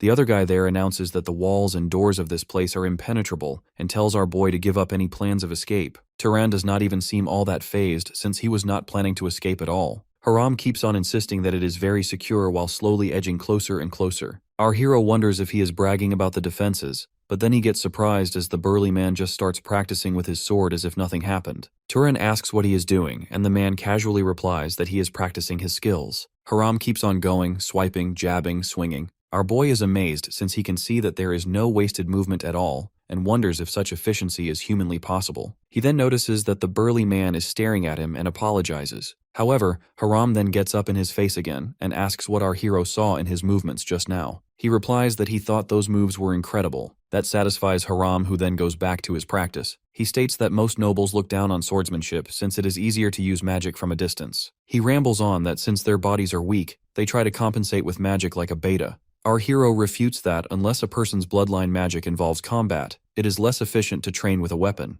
However, when a person goes through trials, there are situations where magic becomes inefficient too. Just then, Haram offers the sword to him and tells him to hold it. Turan gets confused and asks if it is okay to give a weapon to him since they locked him up here as a suspect. The burly man smiles and says that it is not a problem since this is just a piece of iron. What makes it dangerous is the person wielding the weapon, indirectly calling our hero weak as hell. Holding the sword up, our boy wonders what he can even do with a sword. Haram gets pleasantly surprised as our boy takes a fighting stance and starts channeling mana into his sword. However, in the next moment, he starts flaming my man for doing it wrong and tells him to stop using mana. The burly guy then starts drilling the proper steps into him, trying to perfect his stance while our hero can only say yes in response. He then starts the practice swings while Haram tells him to steady his breathing. The beefy man then compliments him, saying that if he keeps this up then he can fully maximize his absolute potential. Haram is fully convinced that mana is nothing more than a cheap trick, whereas training the body is the true manly way, because a body that has been properly maintained can demolish an entire battlefield without using a drop of mana. All of a sudden, Turan's eyes narrow as the doors of the basement open and the lady of the house walks in. Aziz's mother apologizes for acting rude and locking her family's benefactor in here. However, our hero apologizes too in return, as that wasn't how a guest was supposed to act. The old woman then states that Mesa wants to apologize too and asks him to come with her. A few moments later, the gloomy redhead says sorry that he got locked up because of her actions. Turan then brushes it aside and says that it was the natural course of action to take. Mesa then changes the topic to the competition from yesterday and asks if that rot magic was some sort of bloodline ability. The magic required a ton of mana, so it isn't some trick. Our boy tells her that if she understands the principle behind it, then she can easily use it too. She then jokingly asks if he isn't going to teach her for free. However, if Turan doesn't show her, then there is no way of knowing if that is bloodline magic or not. At that moment, Turan states that he doesn't care about the bet at all. That catches her completely by surprise, and she demands to know how he can think to end it like that. She then regains her composure and says that in exchange for that info, she will teach him the secret Arabian family technique. Turan agrees to the offer and starts explaining the principles behind the rot magic to her. She finally understands that the spell was simply speeding up the life force and using tiny germs to cause the rat to rot. She then starts berating herself for losing because she didn't know the reasoning behind it and ended up using brute force. Turan tries to let her take the dub, but she denies it, saying that proper mages don't consider brute forcing magic a win. In the end, they decide to call it a draw since she doesn't want Aziz to gloat about winning. She then decides that she has to settle the debt and starts searching through her drawers. Producing a comb, she starts to brush her hair and causes it to stand up when she brings the comb near it again. She smugly starts announcing that this is a force that causes objects to attract each other. However, our boy beats her to it. He already knows it is static electricity. That makes her completely flabbergasted. This irritates her even more since this is one of the secret techniques in her family,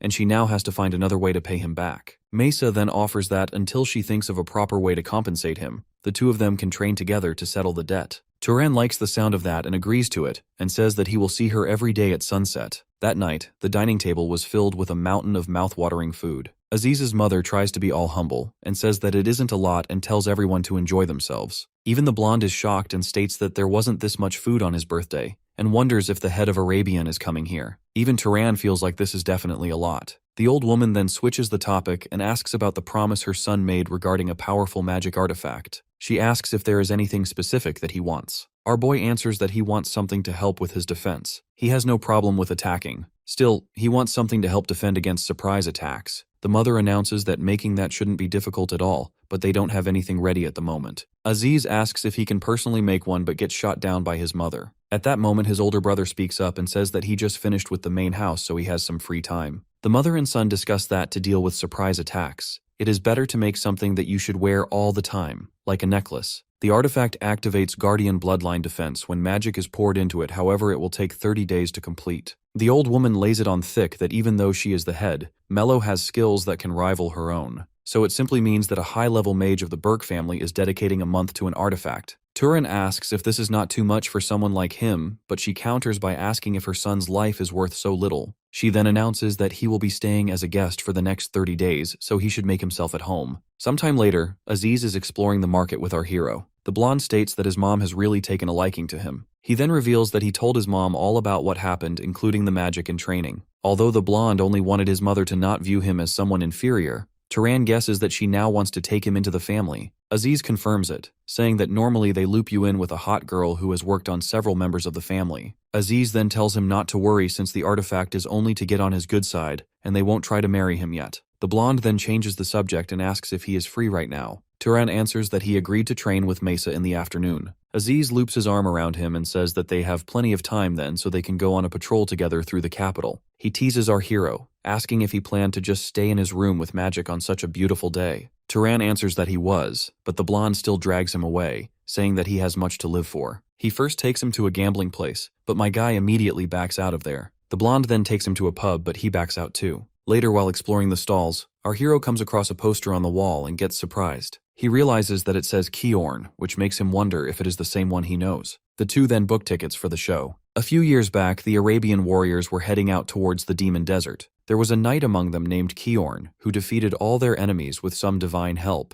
Just as the actor Kiorn defeats the enemies, the audience bursts into applause. Aziz asks if our hero liked the show, to which he replies he found it entertaining. On the inside, he is surprised by how humble Kiorn truly is, calling himself a common knight. He makes a promise to himself that if he ever sees the guy again, he will make him cough up the entire story. The next day, Turan opens his eyes only to get frozen in shock. Haram is up in his face again and asks if he rested his body well. The burly man continues that he realized yesterday our hero's vessel had a lot of potential. Haram then tells him to get ready for training, which catches him by surprise. He then states that a body only gets stronger when it's pushed to its limits. The burly man asks if our boy doesn't want to, but Turan strengthens his resolve and says that he is ready. Just then, Aziz walks in and starts babbling about another play that is happening in town, but stops when he notices his uncle there. Haram tells him that they are going to train, but the blonde starts making up some excuses that he just came back from a walk. The guy then runs away, saying that he is still exhausted, making our hero curious why he's suddenly acting like that. Sometime later, he gets the answer to his own question.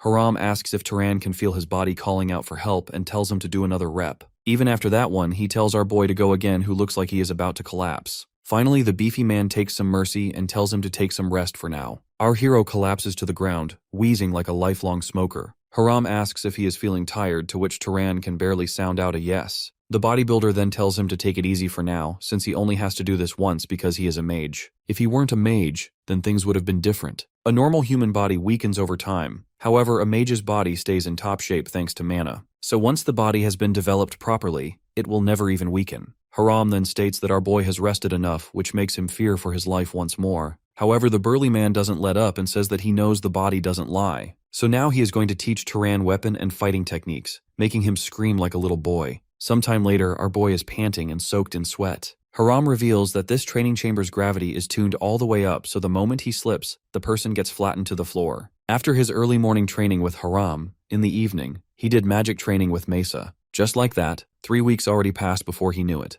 Out of nowhere, a lightning bolt smashes into the wall, missing the target completely. Our hero realizes that he messed up once more. Mesa taunts him that someone of his caliber should not be struggling with this magic. He plays it off, saying that he isn't a member of the Arabian family, so it is to be expected. The redhead says that she can't do much to help since she is a prodigy who doesn't have to aim. Just then, a voice calls out asking for her as a man in a cloak walks up to her. He then looks at Turan and asks who this handsome man is. However, Mesa coldly brushes the topic aside and instead asks why the guy is here despite her orders of no contact. The messenger reveals that the head of the Arabian family has summoned her. She demands to know what happened. The messenger reveals that the Dark Elves have started a massive war with them and have started attacking in the south. So far, 3 cities have already fallen, which is why the Arabian family is mobilizing. Turan's face gets serious as he realizes that the enemy has finally revealed himself. Mesa stays calm and dismisses him, ordering him to tell everyone that she will arrive as quickly as possible. Turning back to Turan, she explains that she has no choice but to leave because duty calls. Before she heads out, however, she wants to settle how she should repay him for teaching her his ugly decomposition magic. That is when she comes up with an interesting idea. She asks him what he knows about the electrical signals that travel through the human body. At first, Turan is confused by her strange proposal. Mesa smugly boasts that an average Joe could never possibly know about something like that,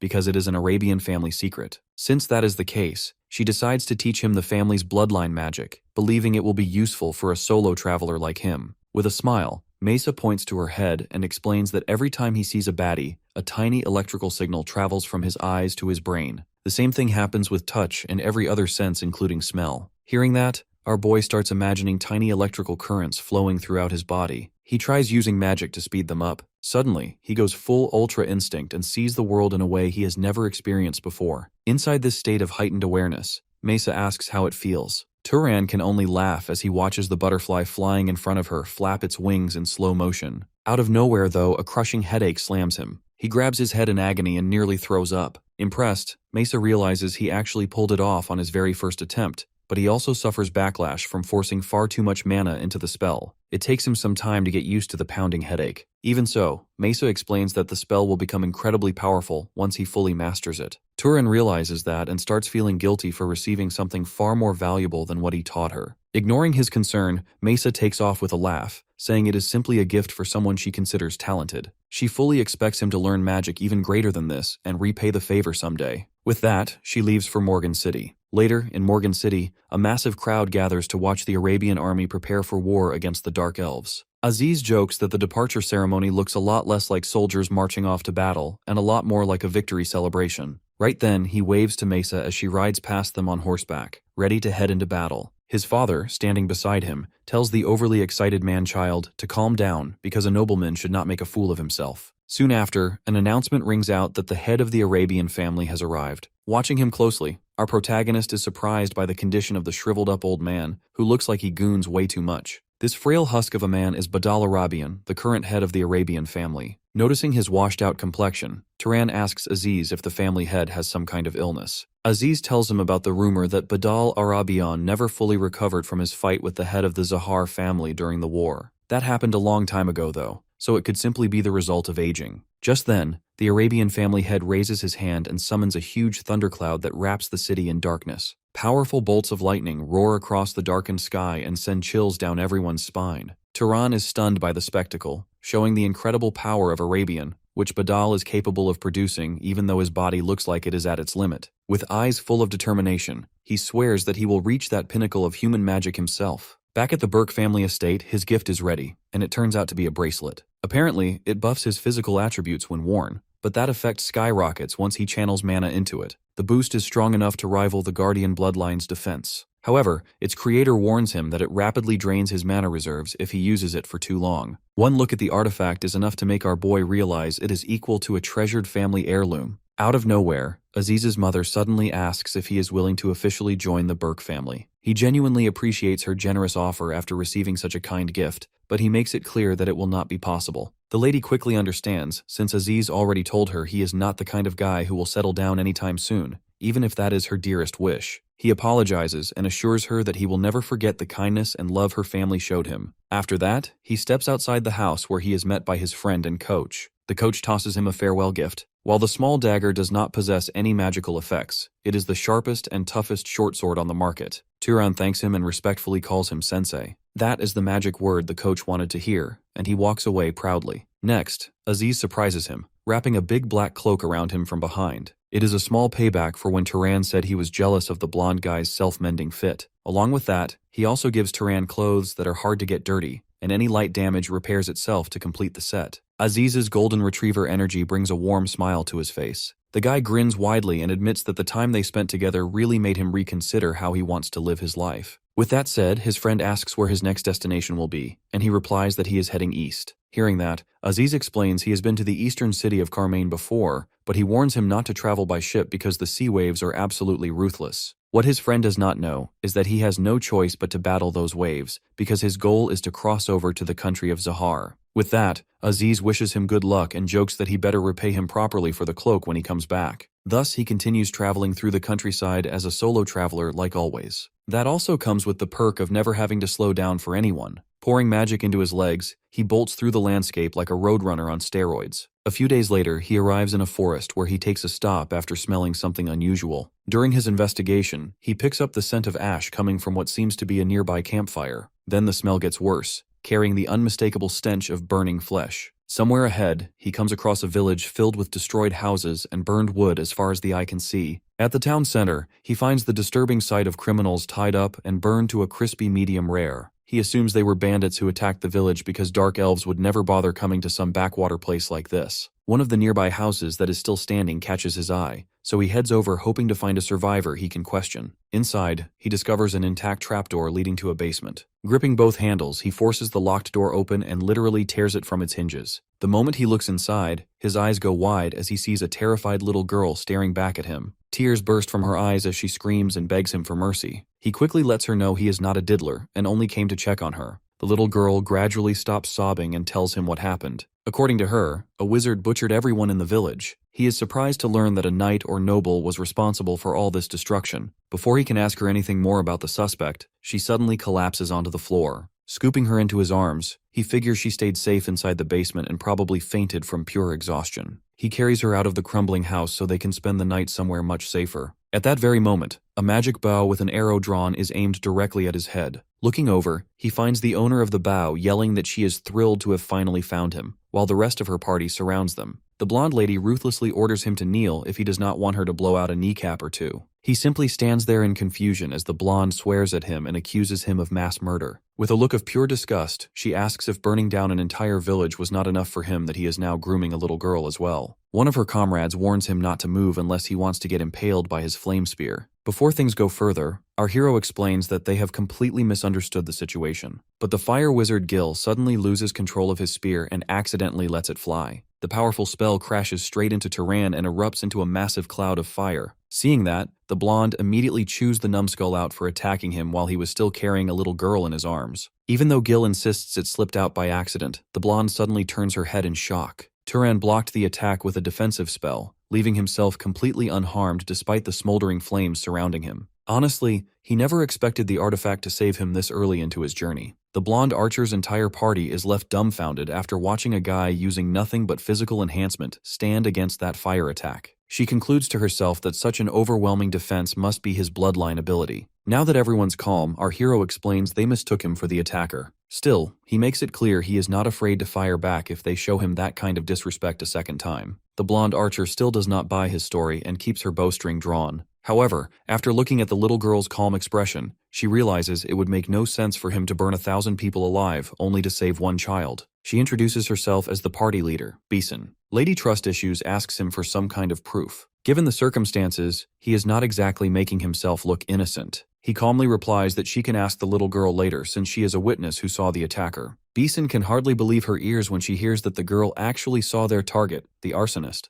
Seeing Turan's confused reaction to that name, she explains that the arsonist is the wacky wizard going around burning entire villages to the ground. Since the arsonist never leaves any survivors, nobody even knows whether the culprit is a man or a woman. All they know is that the killer uses powerful fire magic to annihilate everything, and that is exactly what earned them the title. Later, when the little girl wakes up, she reveals the arsonist's appearance. Apparently the criminal is a creepy old geezer wearing a red cloak who looked kind of like a lumberjack. Confused by her description, Beeson and the rest of her party slowly turn to look at Turan, who stands there with the biggest told-you-so stare. They immediately apologize for jumping to conclusions like complete idiots. Turan notes that wizards seem to value their sense of duty over common sense, reminding him of the honest leader Medan. He lets them off the hook since they only suspected him for the sake of protecting an innocent little girl. Putting that aside, Beeson reveals that her party came here because they saw a golden opportunity to capture the arsonist. They heard that another village had just been attacked nearby, rushed over as fast as possible, and still arrived too late. Even so, she considers it a huge win because they finally know what the arsonist looks like. The tracker in her party should be able to sniff the culprit out with ease. My guy assumes she must belong to the Zahar family if she is a tracker. However, Beeson explains that there are no traitors in her party. Her friend Asha comes from a small family whose bloodline mixed with a noble from the country of Zahar.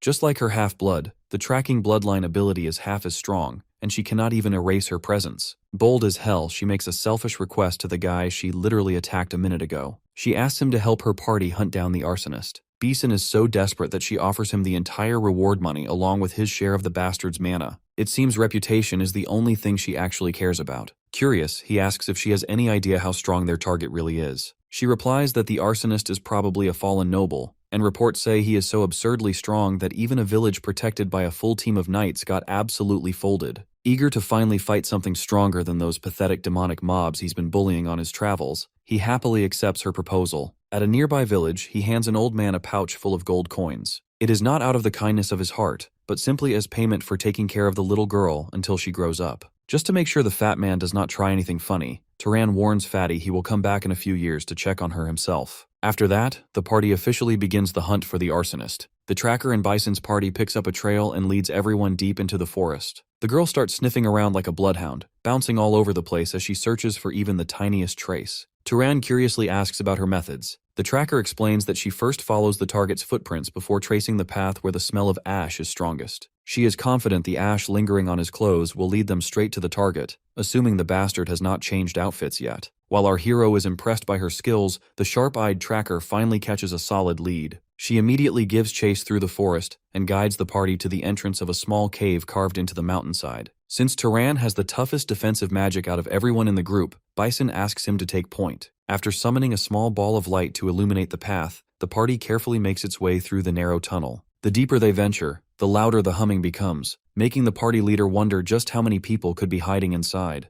Her tracker confirms that she can only sense a single presence. Bison cautiously moves forward, with our boy right behind her just to keep things safe. The two make their way into a large chamber where they find a wizard wearing a red cloak. The creepy man, blind in one eye, questions what brings two fine ladies to his humble abode. Turan asks Asha to confirm whether he really is the arsonist. She has no doubt that the reeking old geezer is their target. Before Bison plants an arrow straight through his skull, she demands to know if he is the one who burned down the village. The arsonist quietly mutters that he does not understand, and suddenly an explosion erupts right beneath her. The spreading flames blast the party members standing in the back. Bison, however, remains completely unharmed thanks to the defensive magic from our hero's bracelet. Seeing his flames do absolutely nothing, the arsonist has a seizure. That opening allows Bison to fire an arrow that absolutely deletes his kneecaps. Taking an arrow to the knee instantly sends the old man crashing to the ground. Desperate, the washed-up psycho realizes he cannot afford to die so soon and slams his hand against the floor. A pair of giant rock hands erupts behind Bison, ready to crush her. He is caught off guard that the flame bloodline wizard had another hidden trick up his sleeve. Even so, Turan uses his magic-infused whip to smash straight through the stone hands. That gives him a clear path directly to the arsonist, who raises his hand to cast another flame explosion. This time, however, it is his own arm that blows apart after our boy yeets a stone into his shoulder with full force. The deranged amputee screams in agony while Turan closes the distance to finish the job. Powering his whip with electricity, he tases the old man until he is knocked unconscious. By the time the party leader crawls out from the rubble, she finds the arsonist already incapacitated by the electric shock. After that, Turan tosses a handful of seeds onto the ground. They immediately grow into mana-infused vines that tightly restrain the old bastard,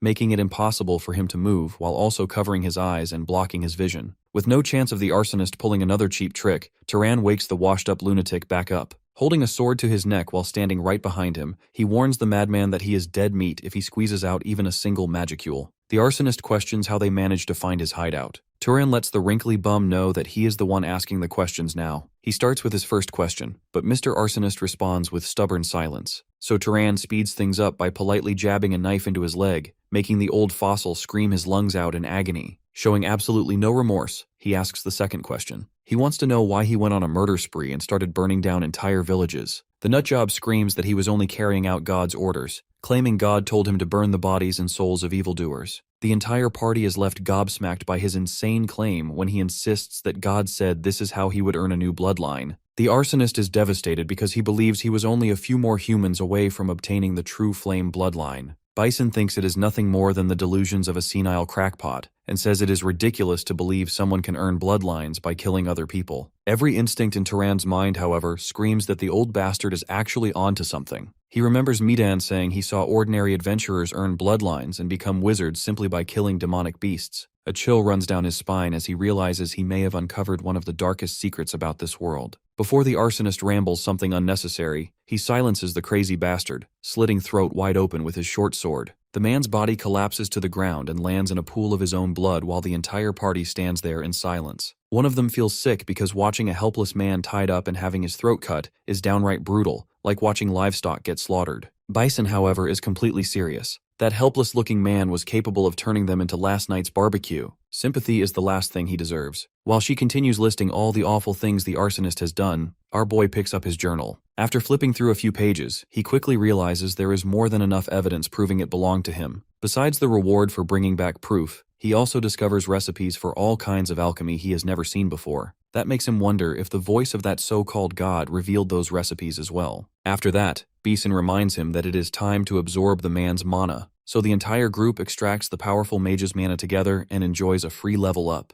Back in the city, a gentleman congratulates the lady of the Carmine family for capturing the mad pyromancer. Along with Turan, she receives her reward and then shares her party's plan to hunt bounties during their travels. However, he informs her that he cannot join them because he is heading to Abacha. Hearing that, she quietly whispers what happened must remain a secret, and he assures her that he understands because those rumors could have serious consequences. With that settled, she leaves with her party. Once again, the protagonist sets out on his journey alone toward the Great Desert. Along the way, he feels like testing his fire magic in this terrain. He snaps his fingers and notices that even a small flame consumes more mana than expected. That makes him realize that fire magic drains way too much MP in the desert biome. In contrast, the water magic he casts is far easier to use and costs significantly less mana. This strange phenomenon is like a bizarre GPS that helps him locate the city of Abacha. The scene shifts to an inn where someone asks a sailor whether his ship will depart the next day. The sailor explains that he needs to travel to the burning hell known as the Enrollment Desert, but it is nearly impossible to travel by sea because the waterfolk will harpoon your ship straight into Bikini Bottom. The two sitting across from him are shocked by how dangerous things have gotten on the high seas. The one-eyed drunkard, who seems to be the captain, points out that his crew might start dropping like flies if they do not get paid in this desperate situation. At this point, he is willing to pay whatever it takes for someone capable of defending them. Right on cue, our boy appears from behind and asks whether they happen to be sailing toward the Enrollment Desert. The captain admits that his ship is leaving the following morning. However, he warns that this is not some fancy VIP cruise liner, and they do not have room for freeloaders. Taking on one extra passenger means one less barrel of booze, and that is a real tragedy in his eyes. Our boy immediately pulls a power move by placing his hand on the captain's beer mug.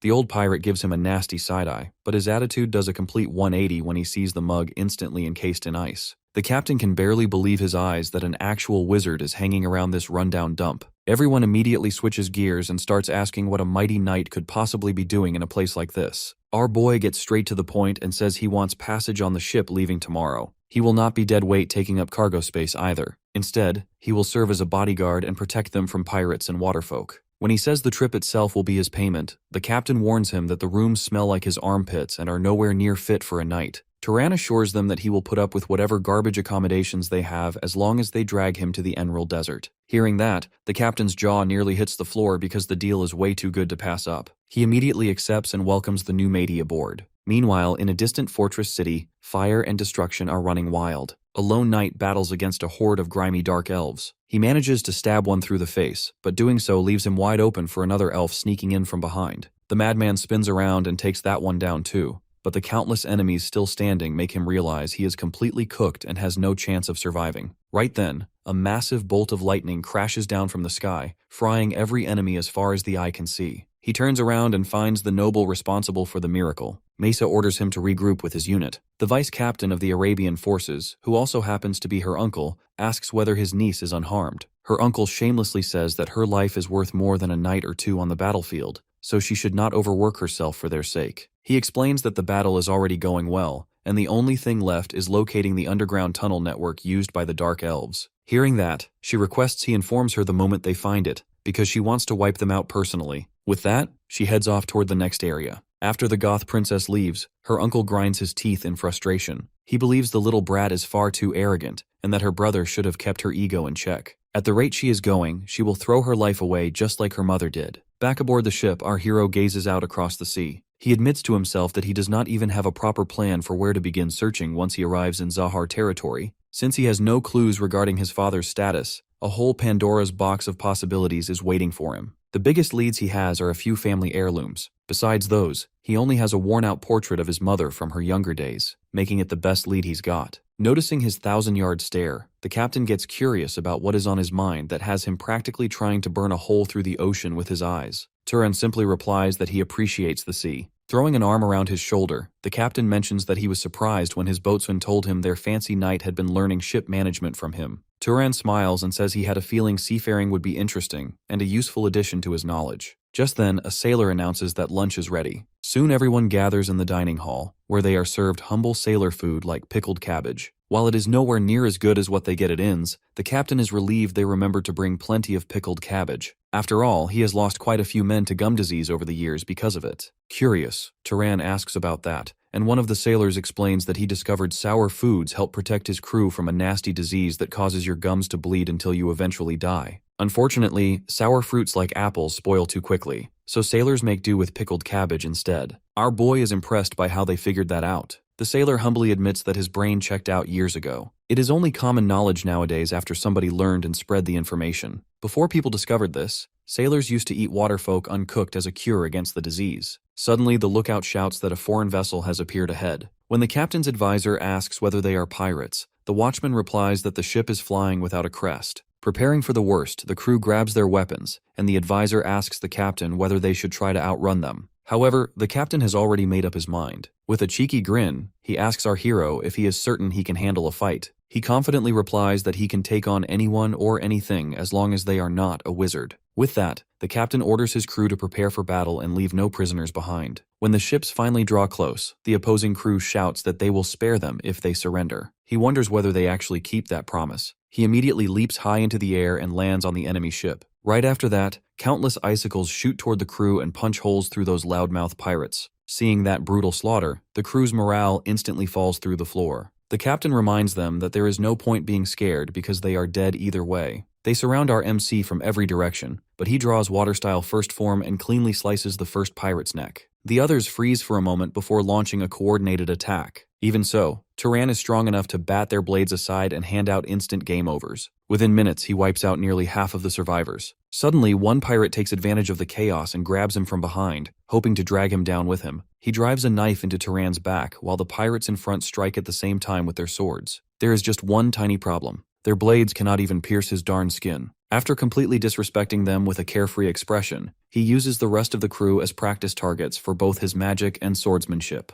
The bloodbath soon comes to an end with Turan drenched in enemy blood and the entire deck littered with corpses. Now that the coast is clear, his crew hooks their ship onto the pirate vessel. The captain and his sailors are both impressed and stunned by the way he soloed an entire pirate ship. The menace did not even leave a single straggler behind for the crew to clean up. One sailor, worried about his condition, suggests that he get checked by the ship's doctor. However, the Aura farmer casually replies that they should call an ambulance, but not for him. Later, the captain confirms that it is actually a merchant vessel that disappeared a long time ago. The pirates who captured it simply slapped on a new paint job and used it for their shady business. The captain is genuinely amazed by the way he wiped out the entire crew and claimed the ship all by himself. That is why he declares that he is now the rightful owner of the vessel. Completely caught off guard, our boy asks what the hell he is supposed to do with a massive ship. For starters, the captain suggests returning it to the original owners in Abacha. If luck is on his side, he could receive a hefty reward. Of course, that also means dealing with mountains of paperwork, bureaucracy, and enough legal nonsense to age a man years in a few weeks. Instead, it would be much easier to cross the North Sea and sell the ship before heading to the Enroll Desert. Since that region is desperate for ships, buyers would gladly pay a fortune for a vessel of this size. Because of its scale, however, he will still need experienced sailors to handle everything. Our boy immediately catches on to what the captain is hinting at and promises to pay the crew properly. He then offers the captain a 20% cut in exchange for handling the grunt work involved in selling the ship and managing the crew's labor. With an offer that good, the captain eagerly assures him that he is going to get him the best deal on the entire continent. Right then, a crew member barges in with some bad news. Apparently they have a situation involving the waterfolk, also called merfolk. Shooting out of his chair, the captain immediately prepares for another fight. However, the sailor quickly explains that they are not under attack. The pirates had a merfolk in their possession.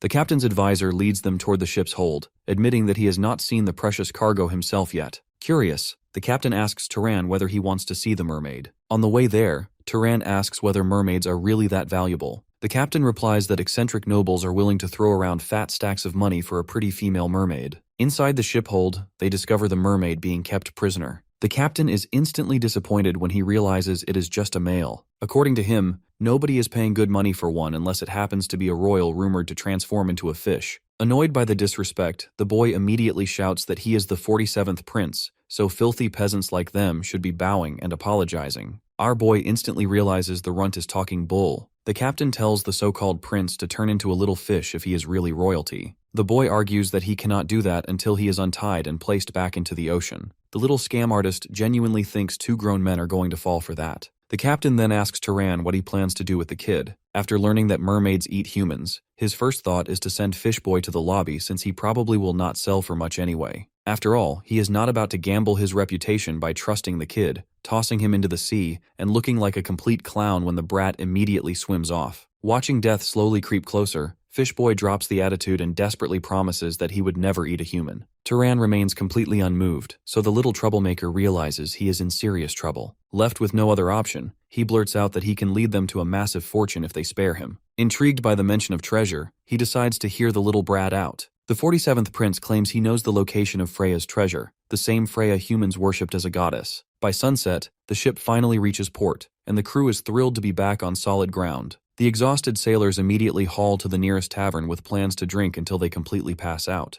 Meanwhile, up on deck, the captain asks if our hero has made up his mind. He replies that the treasure supposedly is not very far away. Figuring he can make the trip and return before morning, he sets out beneath the moonlight with the prince still wrapped in chains. Offended by the restraints, Fishboy asks whether they are really necessary since he already promised not to run away, and according to him, royalty never breaks its word. He makes one final plea if he will truly be free if the treasure is actually there. He does warn Turan not to get his hopes up much, since he has no clue what humans consider valuable treasure. Before long, they arrive at the location, and Turan dives deep beneath the water. As his eyes slowly adjust to the darkness, they widen in shock. A colossal serpent, thousands of times larger than him, towers before him while coiled around a massive rock. Shifting back a few minutes, Fishboy leads our hero to a small island in the middle of the sea. Just to be safe, he activates his search magic over the ocean. His target is the merfolk, who could be hiding in ambush here for all he knows. However, all his search reveals are different breeds of fish and sharks, with no enemies in sight. His faith in Fishboy is restored, and he's glad the little brat didn't lead him to a dungeon full of water mobs ready to harpoon a new hole in him. Soon after that, he parks his boat on the beach and takes his fish GPS for a walk. At first, the brat blanks on where the treasure is supposed to be. He finally recognizes the spot, a lake hidden inside the forest with glistening water. Turan checks beforehand to make sure it's not some endless pit to hell, and the prince confirms it shouldn't be deeper than 1,000 feet. Hearing that, he glances back at the kid. Naturally, he's not going to let him off that easy, so he ties the 47th prince to a nearby tree with a rope, which the kid doesn't seem too thrilled about. Panicking, the kid argues he'll die of starvation if Turan drowns and never comes back to untie him. Cold as ice, our hero just tells him to pray like hell for both of them that the worst-case scenario doesn't happen. With that, he takes a deep breath and dives straight into the lake. The first few hundred meters are completely dark, and he can barely see a thing. But once he reaches the bottom, the moonlight shines through and reveals a humongous, serpent-shaped monument with a man on its head. The sight is so breathtaking our guy accidentally breathes in and starts choking on the water. After getting some fresh air, he returns to the monument and takes a closer look at the man, who appears to have a giant fang piercing straight through his heart. He starts questioning whether this is really Freya's treasure and looks around for anything useful. His eyes land on a shining object hanging from the man's hip. To him, it looks like a glowing compass with 2 needles pointing toward something. Back on the surface, the 47th prince quietly waits like a good kid in detention, feeling hopeless as heck. Suddenly, Turan bursts out of the lake to catch his breath. Hoping with everything he's got that the treasure was real, the kid asks if he found anything. Our hero confirms he did and immediately tests the artifact. Right away, he notices a blue energy glowing inside Fish Prince's chest. His theory is that the compass-like artifact lets him detect the energy of living beings nearby, including their inner energy. Without wasting any time, he casts a spell that shatters the ropes and chains binding Fishboy. Completely caught off guard, the kid stares at his arms like, bruh. Deep down, he never expected him to actually find the treasure and let a prince go free. The little dude already accepted he was getting sold on the black market. Turan explains that a man always keeps his word. Since the prince kept his promise, he is keeping his side of the deal as well. Blown away by his kindness, the 47th prince swears he will tell his father not to attack him when his people eventually go to war with the humans. The protagonist tells the little goofball to quit talking nonsense and hurry back home. With that, the kid dives into the lake, and something incredible happens. His inner energy instantly grows much stronger, proving the stories were true that he really descended from royalty. The next morning, all the sailors are hurting after starting a brawl in the tavern the previous night. Realizing those good-for-nothing dirtwads will never learn without a beating, the captain's advisor mercilessly whips them until they are bleeding. That's exactly what they get for ignoring the captain's orders. As he walks past them, our hero notices he can also see a red aura around people who are losing life force. Later, he heads to meet the captain, who has gone to strike a deal with someone interested in buying his ship. Inside a medieval tavern, the captain sits across from his customer. Turan arrives just in time as they finalize the agreement. The captain then introduces him to Captain Samuel, who is willing to buy the vessel for 1,000 Zahar gold coins. Turan is a simple man. He sees free money, he's happy. The only problem is he has no clue how he's supposed to carry around a mountain of gold coins as a lone traveler. Because of that, he makes a selfish request, asking for a valuable magic tool or artifact worth the same as his share instead. Captain Samuel tells him finding something that valuable in the port city would be pretty difficult. Instead, he recommends heading to Komad, the second largest city in the Zahar territory, ruled by the Durman family of beast tamers. The captain suggests using those fat stacks to buy himself a powerful companion. In Turan's mind, nothing sounds better than getting a pet that understands him, just like Aziz did before. With the deal settled, the crew sets sail once again. As everyone celebrates all the free money raining in, the watchman suddenly snaps them back to reality with a warning that real rain clouds are approaching. He quickly corrects himself, though, that they are not ordinary rain clouds. His experience gives him a bad feeling that it is a storm, so he warns the crew to lock in. Heavy waves begin crashing into the Jolly Roger, and the captain's advisor immediately orders everyone to clear the deck. Suddenly, a massive wave nearly flips the entire ship over and launches half the crew into the air. Thinking it's over, they all start saying their prayers, but our wizard freezes them in midair before bringing them safely back aboard one by one. With a simple flick of his finger, he tightens the sail, clears the deck, and gets everyone back on the ship. Down in the ship's hold, he checks to make sure the crew is all right. After seeing how he secured the sail and protected his men, the captain sincerely thanks our hero for saving them from certain death. He then asks if their ship can survive a storm like this. The captain admits all they can do now is trust the man at the helm. An even bigger problem is that his crew could die from hypothermia. The wizard tells everyone to gather together, instantly making the captain panic because the man thinks he is about to light a fire inside his wooden ship.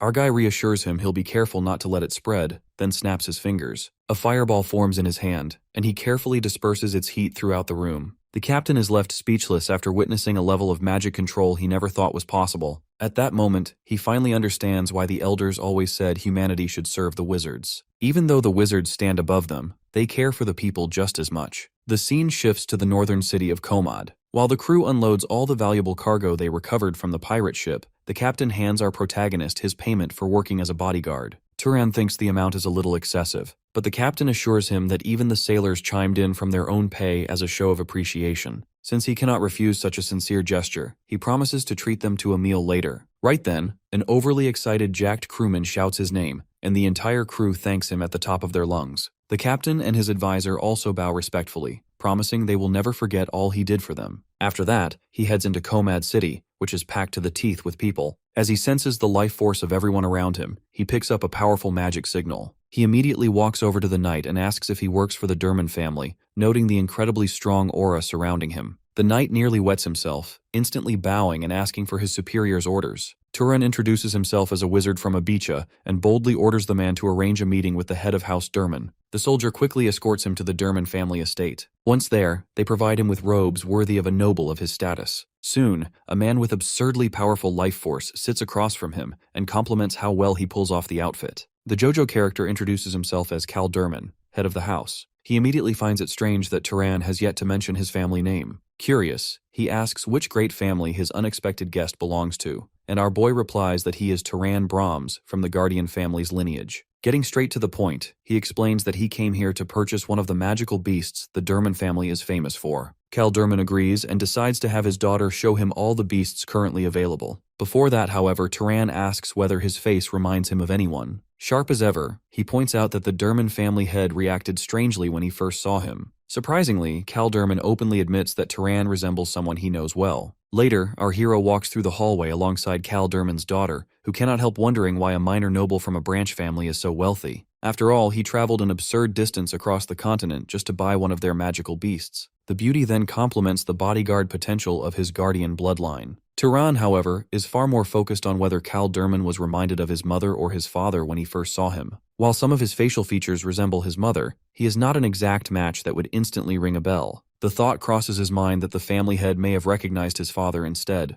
the man he knows very little about. Putting that aside, the two finally arrive at the Durman family stable. A long hallway stretches out before them. When he glances to the side, he spots a pair of majestic wolves. The fact that every type of beast is kept in a habitat that closely matches its natural environment genuinely impresses him. When his eyes settle on a horse, he asks about its price. Since the beast was raised with the utmost care, she explains that it would cost at least 4,000 gold coins. Turan instantly feels his palms are sweaty, knees weak, arms are heavy. That horse costs more than all his money combined, with a few extra premium phones thrown on top for good measure. For a moment, he considers giving up on the idea of buying a tamed beast altogether. Then again, it is not like he can casually haul a sack filled with 2,000 gold coins across the desert on his back. Just then, he notices a majestic bird whose feathers shine brighter than polished scales. The intimidating falcon stares directly at him, looking more like it is evaluating how much he would sell for than greeting a potential owner. Turan asks about its price, and she explains that this one is actually cheaper than most of the others. When he hears it will only cost 1,500 coins, he thinks it is a bargain considering the massive amount of mana it possesses. As for its special ability, she explains that the bird can understand human language and is capable of carrying him through the sky. Even though intelligent beasts like this usually sell instantly, this particular one is not exactly flying off the shelves. Convinced that nobody is smart enough or worthy enough to command it, the beast refuses to obey anyone it considers beneath it. Looking directly into the smug falcon's golden eyes,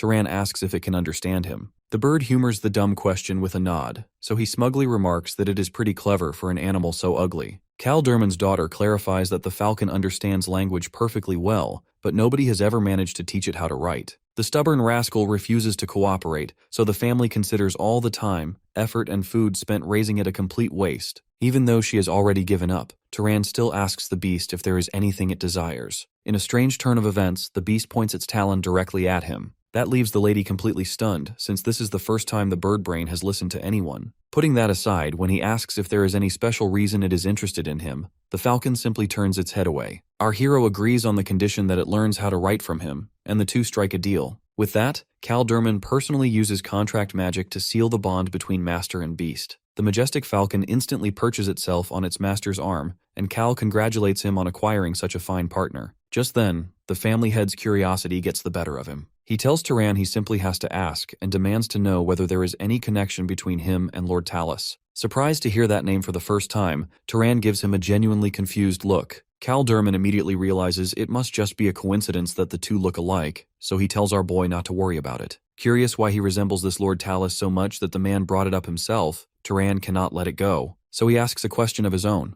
wondering if Cal happens to know a lady named Bees, his mother's name. To help jog his memory, he shows him the sketch he drew of her. After taking a long look at the drawing, Cal jokes that he definitely never met her. After all, he would never forget a woman who looks that fine. Hearing that, our wizard gets his answer. Then he suddenly sends his pet falcon into the air. Cal Durman asks what exactly he is trying to do. Turan flashes him a cheeky grin and says he paid for his purchase in full. Now it is time to test whether the bird can really fly like he claimed, so he grabs onto its legs and lets it carry him out of the stable. As someone who has not learned flight magic like Mesa, he has a blast soaring through the sky. Later, he returns to the Durman family dining hall, where Cal Durman's daughter introduces him to the others. A rough-looking brick wall of a man immediately asks if he came from Carmane, which is located in that filthy Arabian country. The daughter is offended by his rude attitude since her guest does not belong to that family of blood-sucking vampires. The gorilla guy, Dolph Marin from some branch of the Guardian bloodline, greets him properly with a firm handshake. That firmness quickly turns into a bone-crushing grip as it becomes a test of strength. Our boy takes the power move seriously and activates his physical enhancement. Dolph is impressed that he can withstand the crushing force of his grip. Annoyed by their irritating ego contest, the mother orders them to stop their nonsense and asks where that stubborn bird is.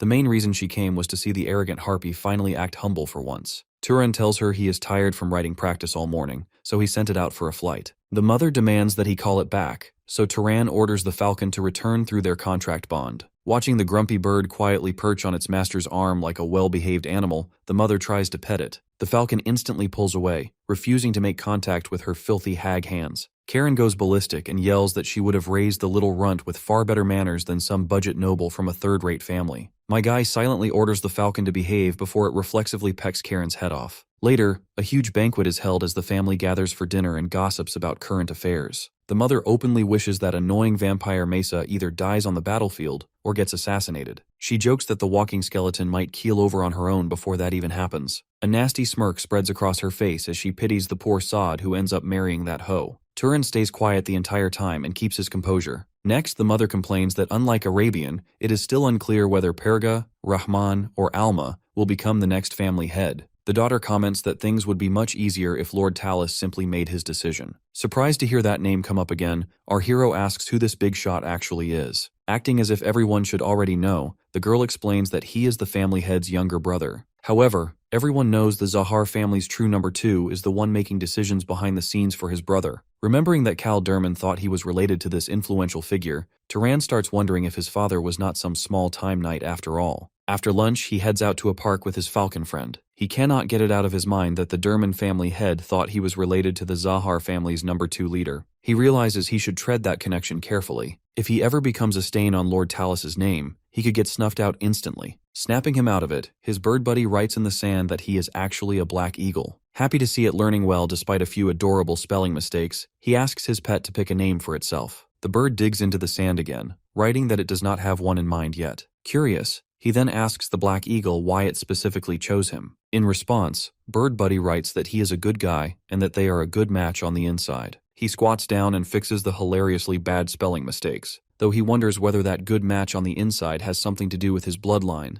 a mix of Zahar blood and another great family. His peaceful moment is suddenly ruined when Gorilla Guy shows up and invites him to go hunting. Bro immediately shoots the Great Ape's offer down, explaining that he will be leaving Komad. That leaves Macho Monkey looking disappointed because Turan did not even bother telling his good friend. The man seriously thinks they bonded over that one handshake. Turan knows the type. People who act all sunshine and smiles on the surface while secretly wanting to stand above everyone else. The guy offers to show him around on his last day since he knows the city like the back of his hand. However, Turan sends Gorilla Guy away with a polite no thank you. The way Dolph accepts it so easily makes him suspicious because the big lug clearly has some ulterior motive. Later, when it is finally time for him to leave, the knight from House Durman follows him all the way to the city gate. Anyway, he buys a travel guide for the Enril Desert. As he walks out, he reads the guide written by a Zahar noble and endorsed by the family for its useful information. However, he picks up a suspicious magic signal in the crowd. Both master and pet take a good look at the stalker, and they already know exactly who it is. Shifting to the city exit, a pair of knights see Turan on his way out. With that, he prepares himself for another long journey on his own. The Black Eagle looks at him eagerly, ready to take to the skies. However, he flashes a cheeky smile and tells it that he is in the mood for a nice walk through the sandy scenery instead. By nightfall, he has already put a good distance between himself and the city. Once he is sure nobody else is around, he casually tells his stalker that he can come out now. He even name drops Dolph before seeing the hulking mountain of muscle. Dolph is visibly surprised that he knew he was being followed. He sarcastically replies that he would not have spent the whole day walking through the desert like a complete clown if he did not. Acting all grand, Dolph laughs and claims he only followed his buddy because the desert is a dangerous place for a scrawny little fella. Our wizard immediately tells him to cut the bull because he knows Dolph is after his mana.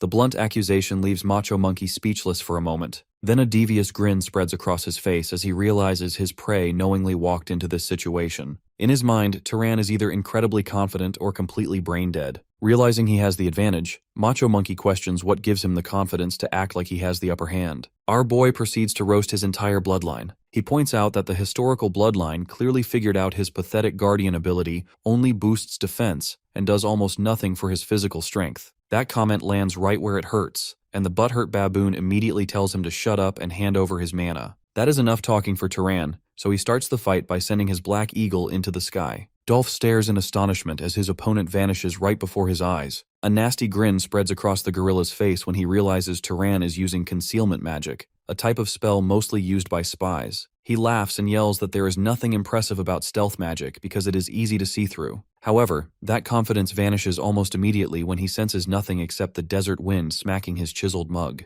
Dolph starts having a whole crisis as he wonders why he cannot sense his target at all. There are no footprints, no sounds, and no trace of his presence anywhere. It is at that moment that he realizes he picked a fight with the wrong Zahar. Suddenly, his thick skull gets smacked from behind by a mana-infused rock. As he tries to process what just hit him, another stone slams into him. Then another, and another. Before long, he finds himself getting pelted from every direction by an endless barrage of rocks. Desperate to find his attacker, he creates a ring of flames around himself to light up the area. Instead, our boy responds by summoning flames of his own high in the sky. The fire twists into blazing hot Beyblades that immediately begin barbecuing Meat Man alive. In desperation, Dolph stomps the ground with all his strength, creating a massive shockwave that should force Turan out of hiding. When that fails to reveal anything, the meathead starts swinging at empty air and yelling for him to show himself. At that point, he realizes he is not fighting some random guy from the Guardian bloodline, and quickly changes his game plan. Knowing there is no beating a Zahar's stealth magic in the desert at night, he ditches his heavy armor and starts running for his life. The big lug believes he can outrun Turan because the Zahar bloodline is not known for physical enhancement. Just then, he glances up at the sky and finally realizes where his opponent has been the entire time. While Turan praises his endurance for an average Guardian bloodline user, the man drops to his knees in defeat. He desperately begs our boy to spare his brain-damaged existence. Unfortunately for him, it is too late because Turan does not take prisoners. Showing absolutely no mercy, he showers the poor bastard in flames. After all that roasting, all that is left of the buff macho man is an overcooked steak. Turan admits to himself that bringing him down was no easy feat.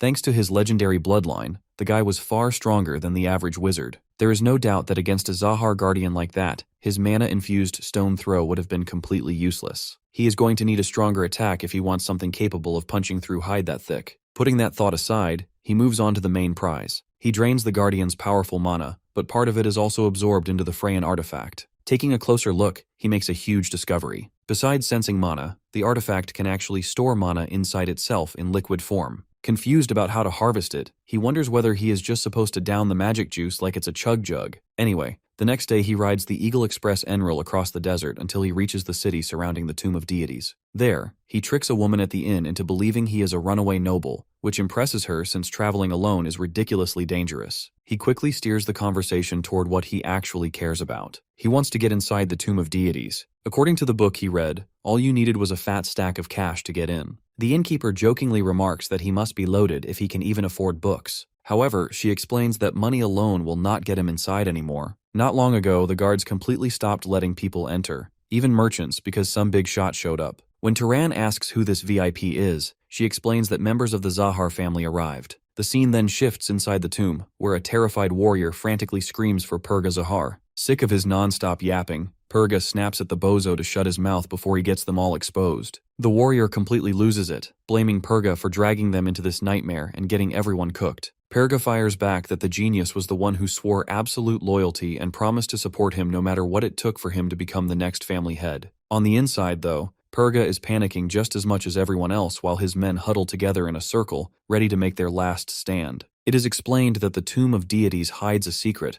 and whoever uncovers it has a high chance of inheriting the family throne. Purga has spent months searching for it, and was just about ready to accept that it was nothing more than a bedtime story. However, he finally discovered the hidden chamber and was already imagining his privileged dump truck on the family throne. Reality had other plans. Instead of a coronation, he was greeted by nightmare fuel with the nightmare-inducing potential to traumatize a grown man. One of his subordinates asks how much water they have left, only to learn they are down to the very last of their supply. A horrifying howl suddenly echoes throughout the tomb, sounding almost like a spoken word. Purga freezes. Even though he has never heard that language before, he somehow understands exactly what it means. Back in the city, Turan is less than thrilled that those Zahar dirtbags are hogging the entire tomb. Exploring the city is not exactly an option either, since somebody might recognize his talisman like Cal Durman did. While wandering through the bazaar, he notices a merchant selling saltpeter, proudly claiming it can extend a person's lifespan. The protagonist racks his brain trying to remember where he has heard that name before. Then it clicks. It was mentioned in the arsonist's journal. He had long since given up on recreating those recipes because he assumed the ingredients would be impossible to find. Now, though, he finally has hope of obtaining the fire spirit, giving him the kind of firepower that can rival the arsonist's legendary flames. He then asks the clueless merchant about the next ingredient, sulfur, but the man has never even heard of it. Luckily, another vendor points him toward volcanic regions like Komad, where it can be found. After that, Turan heads back into the desert to train his attack magic. During practice, he realizes that using sand instead of stone as a projectile comes with some huge advantages. Its malleable nature lets him reshape it into sharper projectiles while they are already flying through the air. Or he can spread it into a wide area attack to catch enemies completely off guard. On top of that, he can manipulate the sand to pin opponents in place and block their vision at the same time. Putting training aside, nearly a week has passed since he arrived in the city, making him wonder why the Zahar nobles are still trapped inside the tomb. He contemplates simply ditching the tomb and heading to the next city, but then he gets a galaxy brain idea that nobody has ever thought of before. If nobody sees him sneak in, no one can stop him from going inside. And even if he does get caught, he can always haul it out of there and never come back to this city. Just then, he snaps out of his thoughts after hearing a guard dragging a body bag while the poor guy inside grunts like an animal. Even the other guard gets fed up with the non-stop noise. They decide to rough the victim up, making sure not to overdo it since they have orders to bring him back alive. After beating the bag into silence, they head deeper into the tomb. With his stealth magic active, Turan quietly follows behind. It just does not sit right with him to ignore somebody getting treated like that, so he tails them into the eerily silent tomb. After descending a long flight of stairs, he spots a massive gate built into the floor. Surrounded by stacks of crates filled with supplies, the guards drag their captive over. The poor guy nervously asks what they are planning to do with him. Turan immediately realizes this whole situation is sketchy as hell when they refuse to answer a single question, and somehow look even more terrified than the man they kidnapped. The man in charge orders the victim to pick up a barrel and walk through the gate. As if his free will has vanished, the captive silently obeys and steps into the black vortex without resisting. Watching from a distance, Turan quickly figures out they used animal control magic on a human to force him into submission. The Zahar men quietly wonder whether Lord Purga is still alive. They question whether it is the right call to quietly keep sending food and water inside. However, the man in charge reminds them that his orders are crystal clear. They are not to notify the family unless they want to hand Purga's brothers free ammunition against him. Hearing that, Turan is stunned. The next heir to the Zahar family is currently trapped inside the tomb. Suddenly, everything clicks into place. No wonder the Zahars locked down such a ridiculously valuable location. As he stares at the gate, a crazy idea pops into his head. With one rescue job, he could make the future head of the Zahar family owe him a massive favor. Plus, there is something inside the tomb he wants to get his hands on, and a little danger is not about to stop him. Without a second thought, he dives straight into the black pool without anyone noticing. The moment he gets inside, though, he is hit with post-nut clarity. It dawns on him that something influenced his mind, making him believe he absolutely had to rescue Perga Zahar from whatever danger is inside. For all he knows, Perga could be a selfish prick who does not give a flying duck about repaying favors. A few minutes later, he finally reaches the other side, where he finds the kidnapped man lying on the ground having a violent seizure in front of Perga and his squad. Perga is annoyed that his brain-dead subordinates outside sent another useless guy. Tired of Seizure Man's grunting ruining his mealtime, he orders one of his men to shut the guy up any means necessary. Seeing what kind of scumbag casually treats human lives like disposable trash, Turan immediately realizes there is no shot he is collecting a favor from this clown. Just as he is about to step away, a mysterious voice suddenly echoes inside his head, telling him that he is not the Night Hunter. The story explains that, in ancient times, the Enroll grasslands were ruled by gigantic creatures that looked straight out of Attack on Titan from Walmart.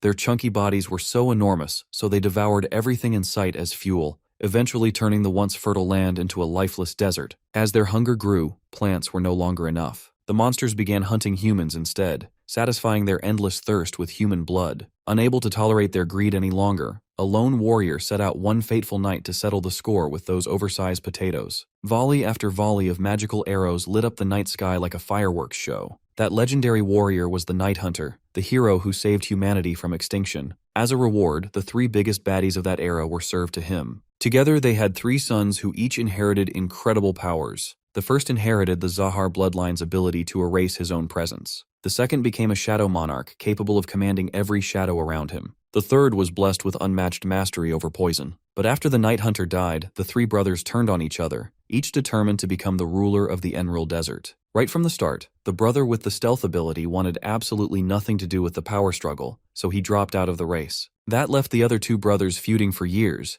and while they were busy with their stupid rivalry, the people of the desert paid the price. That is why the oldest brother, the one who refused to compete, eventually stepped in. He beat his 2 brothers after they were completely worn out fighting each other. That man would go on to become the Zahar family founder. Back in the tomb, Turan has no clue why a mysterious voice keeps repeating that ancient geezer's name inside his head. It makes him wonder if this same voice is what lured the Zahar nobles into the tomb in the first place. Since he carries Zahar blood himself, he figures that is probably why he can hear it too. He quickly activates his stealth again when he senses something ominous approaching. His compass picks up an incredibly powerful mana signature, so he circles around the pillars to get a better look at whatever is coming. The source turns out to be a creepy, muscular skinhead shambling around with a permanently hunched back. Naturally, our boy does what any completely sane person would do and walks even closer to inspect it. The moment he enters its range, the creepy bastard from Outlast immediately locks onto him. Turan is completely caught off guard because the creature can see straight through his stealth, something even the Zahar nobles were unable to do. Shouting in some bizarre language, the skinhead charges at him with speed that blows past all of his expectations. Turan responds by blasting it with fire magic, hoping to turn the creepy freak into a well-done barbecue.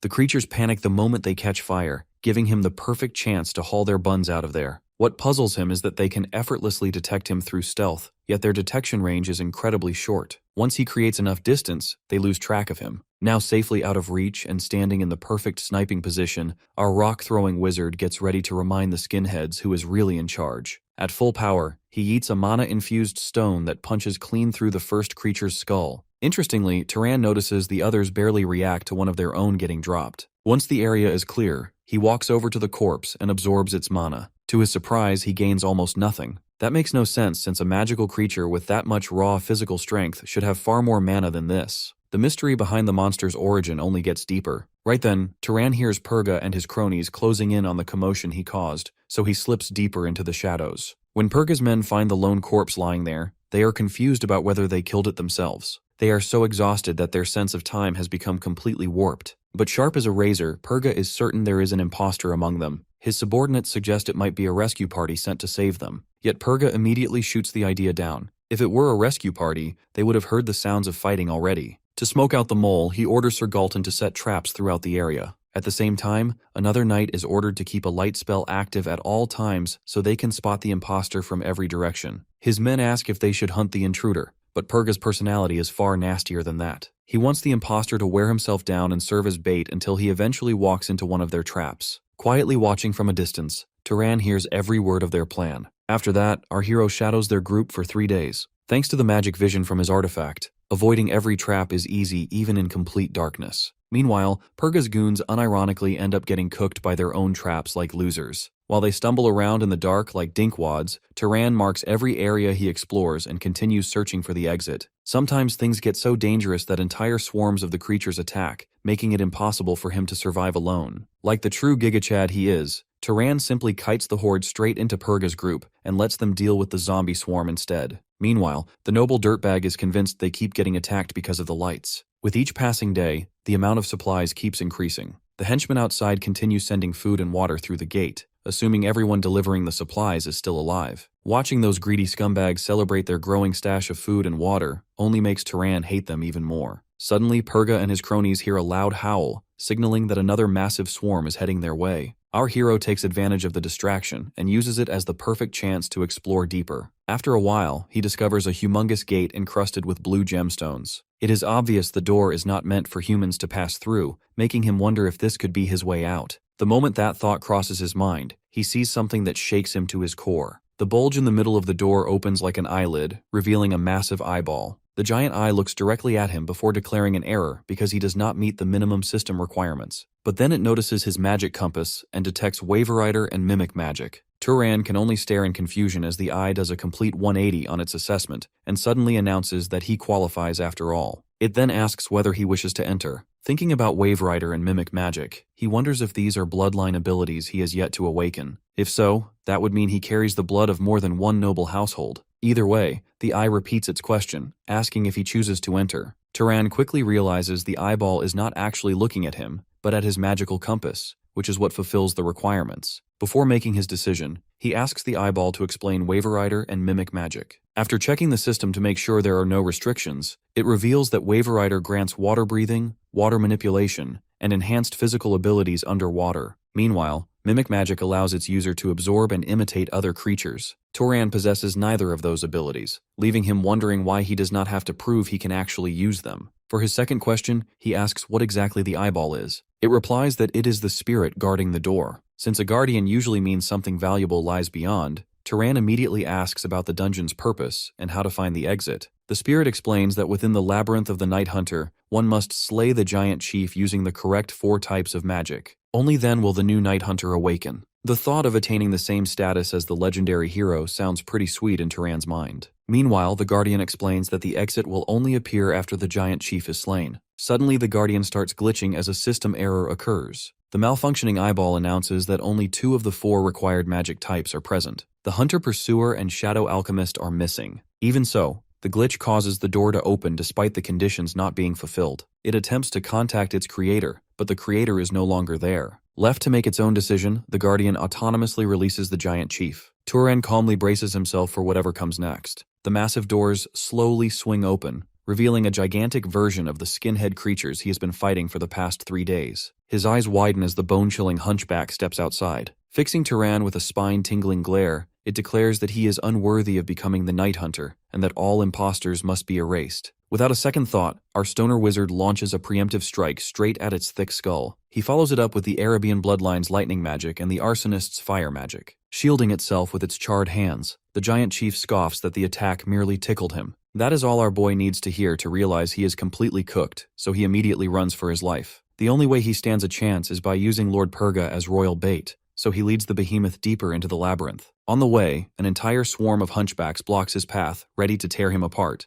Turan enters Ultra Instinct, weaving through the monsters like he's doing a real-life no-hit speedrun. After somehow making it through the entire swarm alive, he is genuinely impressed with himself. But before he can celebrate, one of the skinheads that slipped past his radar ambushes him. Using the Guardian Bloodline artifact, he pours everything he has into defense. Even the continent's strongest defensive magic fails to stop the blow, and the creature's overwhelming brute strength gives him deep cuts. Taking no chances, Turan draws his hidden dagger and launches a counterattack, slicing the creature's head clean off. His curiosity only grows about what kind of person could have created a labyrinth capable of producing godlike beings, and for what purpose. The giant chief gives him no time to think, so he sprints toward Purga's party as fast as he can. While there is not much he knows for certain, one thing is clear. He has to slay that ugly freak if he wants to escape this hell. Soon, Purga's party comes into view. The Zahar family successor effortlessly cuts down the trash mobs with his staff before checking to see whether his men are still alive. Even though they are completely exhausted, they somehow manage to survive the endless waves. Just then, the spiky-haired knight suddenly goes on high alert after hearing something massive approaching. Purga turns toward the darkness to see where the noise is coming from.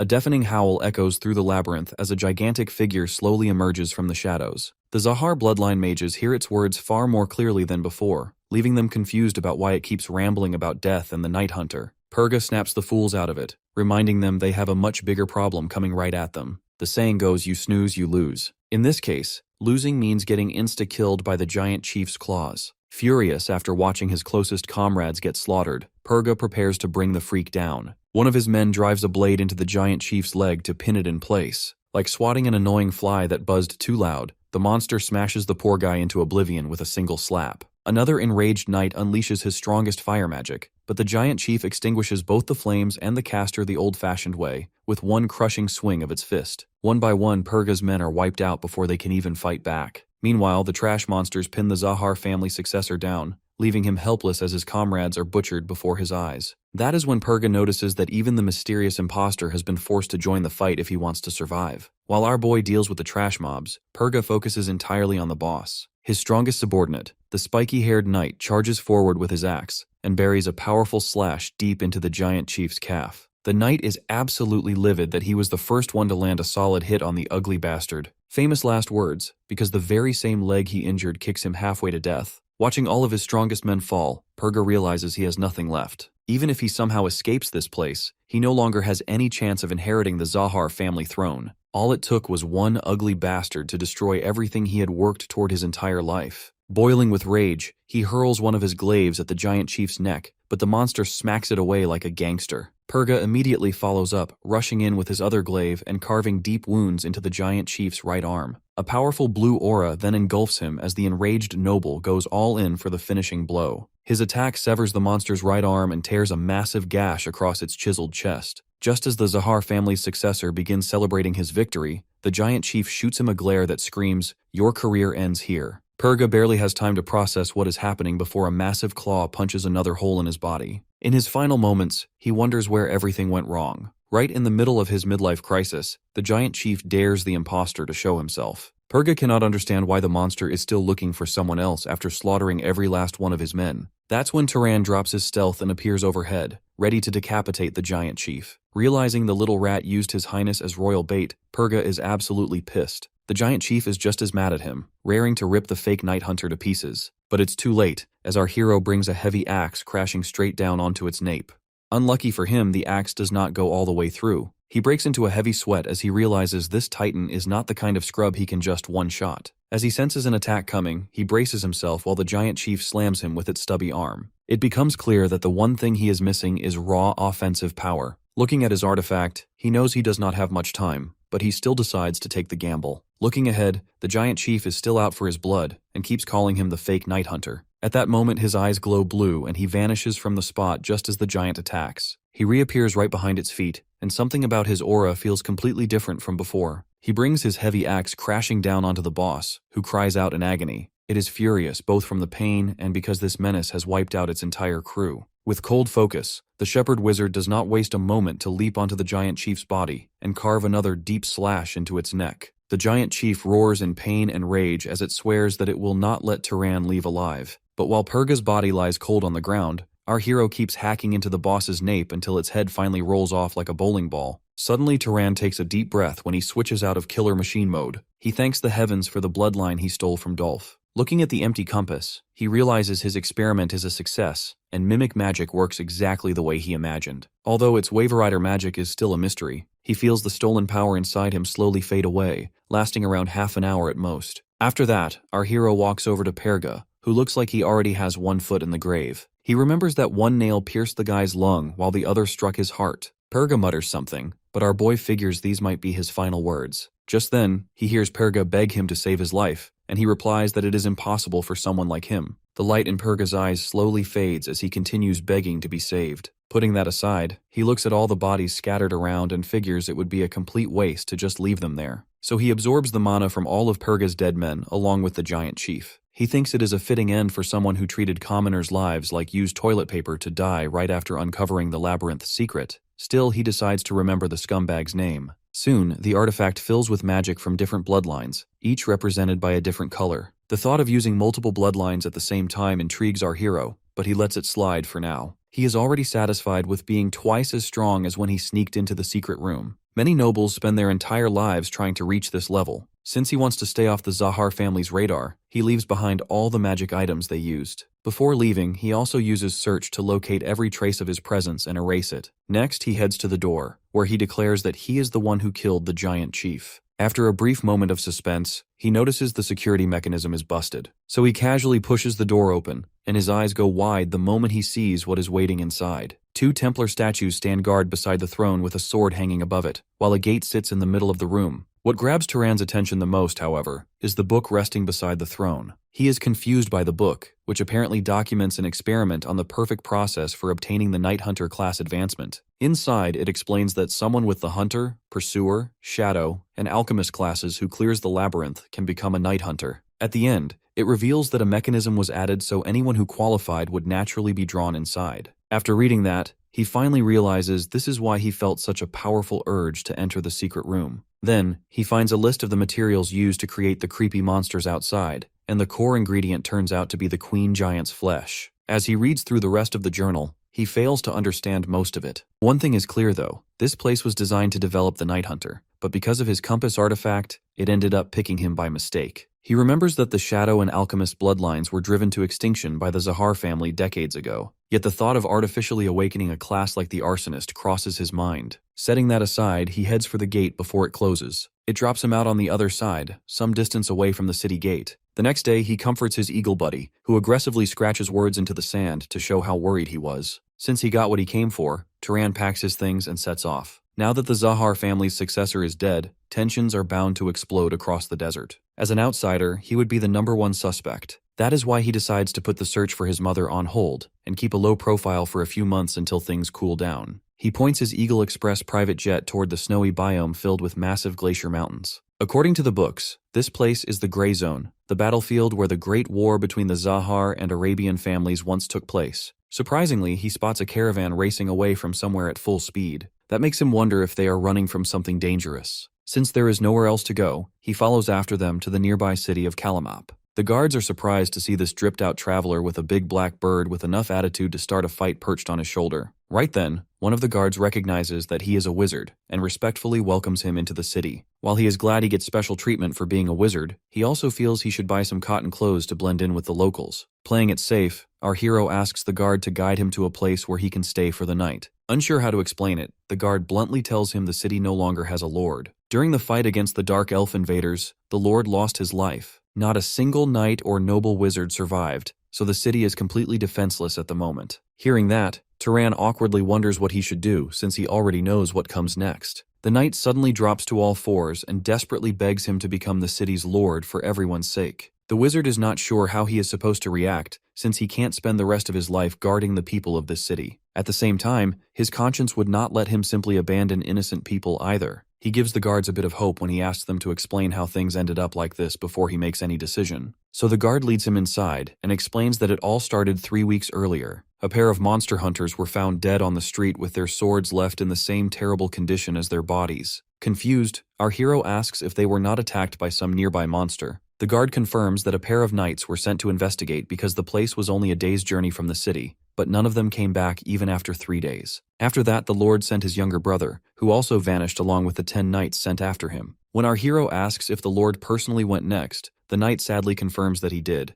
and only one knight managed to crawl back alive while barely hanging on. With his final breath, he says it was a wraith. As soon as Turan hears wraith, his interest is piqued. The guard unfortunately explains that wraiths are creatures controlled by dark elves. That means it is only a matter of time before those dirtbags assault the city, so almost everyone has already fled. Our hero wonders why the neighboring cities did not send any reinforcements, but apparently none of them can afford to spare troops during times like these. However, our hero believes they simply do not want to risk losing their own soldiers, which honestly makes perfect sense when the threat is still unknown. Now that he understands the situation, he makes it clear that this is way above his pay grade. Hearing that, the guard immediately drops to his knees and begs him to become the shepherd who guides these lost sheep. Those words awaken a deep memory from when his mother taught him that nobles are like shepherds who care for commoners. He immediately asks the guard if that saying is common around these parts, and the man replies that it is a very common phrase throughout the gray zone. He explains that nobles and knights are like shepherds and sheepdogs who guide and protect the sheep that serve them. That is enough to convince Turan that his mother must have come from somewhere around the gray zone, since he never once heard that saying back in the desert. Pulling out the sketch of his mother, he asks the guard if he knows a woman named Vi. Although the guard does not recognize her, he suggests they could always ask the townspeople instead. Looking at the grown man who is practically on the verge of tears, our hero realizes it would be impossible to keep searching for his mother before saving this city. With that in mind, he tells the guard that he will protect the city, but there is no way he is becoming its lord. The man's watery eyes instantly light up with joy after hearing that. Turan quickly reminds him that it only means he will stay until either a new lord arrives or the mysterious threat is taken care of. After that, he steps onto a stage where the entire city has gathered to hear him speak. The guards loudly celebrate that their messiah has arrived to save the city. One resident mutters that the guy does not look all that impressive, while another jokes that looking pretty is not exactly going to scare monsters away. The guards immediately clap back at the buffoons for spewing complete bullshit. Turan, however, understands exactly where they are coming from. He knows they are not trying to insult him, but are simply keeping their expectations low so they will not get crushed if things go south. Before he traveled across the continent, he used to think showing off was nothing more than vanity. Now he realizes that showing overwhelming power is exactly what makes ordinary people feel safe. So he decides to give the locals a little surprise with some pyromancy. A flashy fire show should be enough to satisfy them since there has not been a wizard around for a long time. He compresses the flames into a single blazing sphere before launching it into the sky, where it releases all of its energy in a massive explosion. The violent gusts from the blast can even be felt all the way down on the ground. As the sky becomes covered in flames, the residents regain their hope and cheer for their new protector. Turan figures that should finally settle everything, but he could not be more wrong. Inside the town hall, the higher-ups keep yapping over each other as every one of them demands their own problem be handled first. Our hero quickly realizes this circus is not ending unless he steps in himself. He declares that he will secure enough food while everyone else focuses on the city's other problems. One of the leaders immediately asks how he plans to pull that off, so he explains that he will herd every animal in the surrounding area straight into the city. They can salt the meat for winter, and maybe even use some of it in soups and stews. The guard is completely baffled that a noble wizard would use his powers for what he sees as peasant work. In response, he points out that nobles in the north often use lightning magic on fields to make the soil more fertile, so helping herd animals is not all that different. The scene shifts to him riding the black eagle above the nearby Rocky Mountains. From up there, the shepherd wizard spots several mountain goats and uses his magic to guide them toward the city walls and keep them gathered there. Within hours, the residents can only stare in shock as herds of goats walk in herds right up to the city gate. They begin questioning the abilities of former lords who could never pull off something like this, and Turan quickly gets hyped up as the greatest wizard they have ever seen. The residents immediately get to work turning the animals into meat and leather. When the city's protector returns, his first order is for the guards to open the lord's estate to everyone who lost their homes. The guard is stunned by that decision and asks where he plans to stay instead. He explains that the town hall is already comfortable enough and even has warm beds. Before long, stories about the shepherd wizard who cares for every need of his people start spreading. However, he does not care about fame or titles, because his real goal is to stabilize the city so he can use his influence to search for clues about his mother. News of Turan of Calamap soon spreads to nearby cities. The messenger from Biggin Castle explains that it is unusual for Turan to declare himself a protector rather than a lord. The white-haired lord curiously asks about the protector's age and remarks that 20 is far too young for someone in such a position. At Balin Castle, the lord's advisor reports a rumor that the protector supposedly covered the entire city's sky in fire. While it sounds exaggerated, the lord assumes that someone with that much power at such a young age must have trained since childhood. Meanwhile, at Castle Haran, the lord is irritated that the new protector appeared at the same time as Arabion's army and ended up taking control of an abandoned city through pure luck. He goes full racist and says the Zahar surname fits Turan's name perfectly. He theorizes that Turan is a child prodigy from the Zahar family and wonders if they should send a message. In the end, they decide to leave it alone because interfering with their higher-up's secret plan would only cause problems. Back in Calamap, the protector is already fed up with accidentally ruling over the city. He also learns that the Gray Zone has 8 cities and hundreds of villages. He cannot even be sure his mother came from this region, even if he searched every single one of them. Just then, a guard enters his office and reports that there is a new lead on the woman he has been searching for. Unlike the last false lead, a traveler named Egon claims he once knew a woman who looked exactly like the one in the sketch and says she stayed at his inn for one night 18 years ago. The moment our hero hears the timeline, He realizes this could finally be the lead he has been waiting for. Sometime later, he calls in the homeless-looking man named Igon, who gratefully says he would have starved on the streets if his savior had not brought food back to the city. Putting the flattery aside, Turan asks Igon to tell him everything he knows about the woman. Igon explains that it happened a long time ago when he proudly owned an inn. Back then, the city of Kalamap was completely messed up because of the Great War, and the residents lived every day in fear without knowing who would rule over them next. He remembers that during those chaotic days, a woman who looked heavily pregnant arrived and only stayed for a single night. He still cannot forget that beautiful lady, who also had a well-groomed, expensive-looking horse and was traveling alone with a child. What seemed even stranger was that she looked like she was running from something truly awful. He curses the absolute deadbeat who abandoned such a pretty woman in a situation like that. Turan asks why he is so sure the father abandoned her. Egon repeats the heartbreaking words she spoke during dinner. Putting a hand on her belly, she told her son to never become a man like his father. That is all the proof Turan needs, and he becomes convinced he finally has a real lead on his mother. Igon remembers that the woman later asked him which direction west was, but she was not a local because she did not even know the names of the nearby cities. In fact, he thought her horse was not a breed found anywhere in the region. It was so rare that he locked the stables to keep someone from stealing it. Later that night, our protector feels like he might be getting ahead of himself, but there is just no way that woman is not his mother. He struggles to push aside his mother's harsh words about his father and keeps wondering what she really meant. Seeing him so troubled, his bird buddy asks if he is hurting somewhere. The sharp little guy then points out that his master always gets quiet and depressed whenever he talks about Vi. That reminds Turan their soul contract lets the bird feel what he feels. He asks the black eagle about his mother, but the poor fluffer says he never had one. The master and familiar end up sharing a heartfelt moment over the fact that neither of them has a mother. A few moments later, the black eagle completely catches him off guard by writing that his name will be Vi from now on. Since his master is sad when Vi is not around, he will become Vi instead. Bro tells the bird brain that he cannot replace his mom just by stealing her name. Besides, names are something you should decide after giving them a lot of thought. The black eagle stubbornly insists he really thought hard and long about choosing Vi. Turan can only surrender and lets the bird keep the name, while the bird happily dances around like GTA 6 finally dropped. With that settled, he tells Vaya he has high expectations for him. He then walks over to the window because break time is over. Grabbing onto Vi's claws, the protector heads out for another patrol around the city. Every resident below stops to cheer the moment they spot their savior flying overhead, praying that he will protect Kalamap forever. Hearing that only motivates our guy to make sure he does not stay around long enough for everyone to start dumping endless responsibilities onto him. He dashes across the snowy sky, determined to never settle down in one place. During the flight, he searches the surrounding area for any traces of magic. He is surprised to find absolutely nothing, which makes him think the dark elves might no longer be here. That sounds like good news until he starts thinking about everything that could go wrong if he cannot find them. It is easy to deal with an enemy he can see, but there is no way to wipe them out if they retreat now and come back with a nasty surprise later. Just then, he suddenly picks up a powerful magical signal in the distance.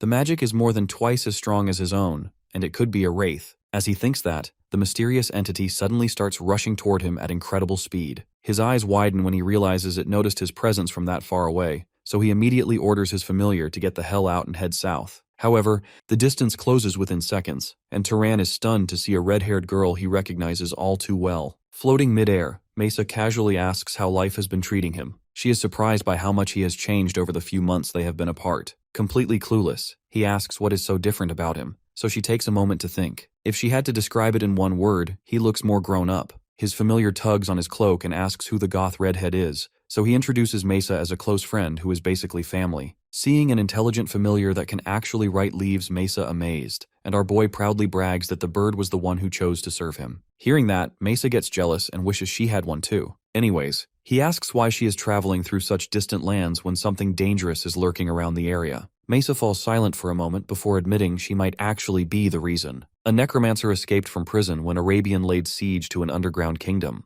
Although she cannot say for certain, she strongly suspects he came to this region to build up a supply of wraiths and is hiding somewhere in the dwarf settlements deep within the mountains. The moment he hears the dwarfs mentioned, he remembers the blind dwarf race from the legends. Mesa confirms their settlements lie so deep within the mountain range, it is nearly impossible to reach them. Setting that aside, she is glad she managed to get this close because going any deeper into the gray zone would only become more difficult. He quickly guesses that's because they are in Zahar territory. With that said, Mesa decides to head out since she still has a duty to fulfill. She flies off after making him promise to tell her all about his travels next time they meet. After she leaves, Vi shyly admits that Mesa's insides would also be a great fit for him. He jokingly says that means the unloyal bird brain would have picked Mesa over him if he had met her first. Va immediately bows in respect and swears he is far happier with his master, insisting Mesa never stood a chance. On a more serious note, Turan starts wondering why the Black Eagle only calls his and Mesa's bloodlines a good match. Back at the city, he returns to his office. One of the guards immediately informs him that several nearby nobles have come to meet him. A whole group arrives on the same day, and the joint delegation politely greets the protector of Calamap.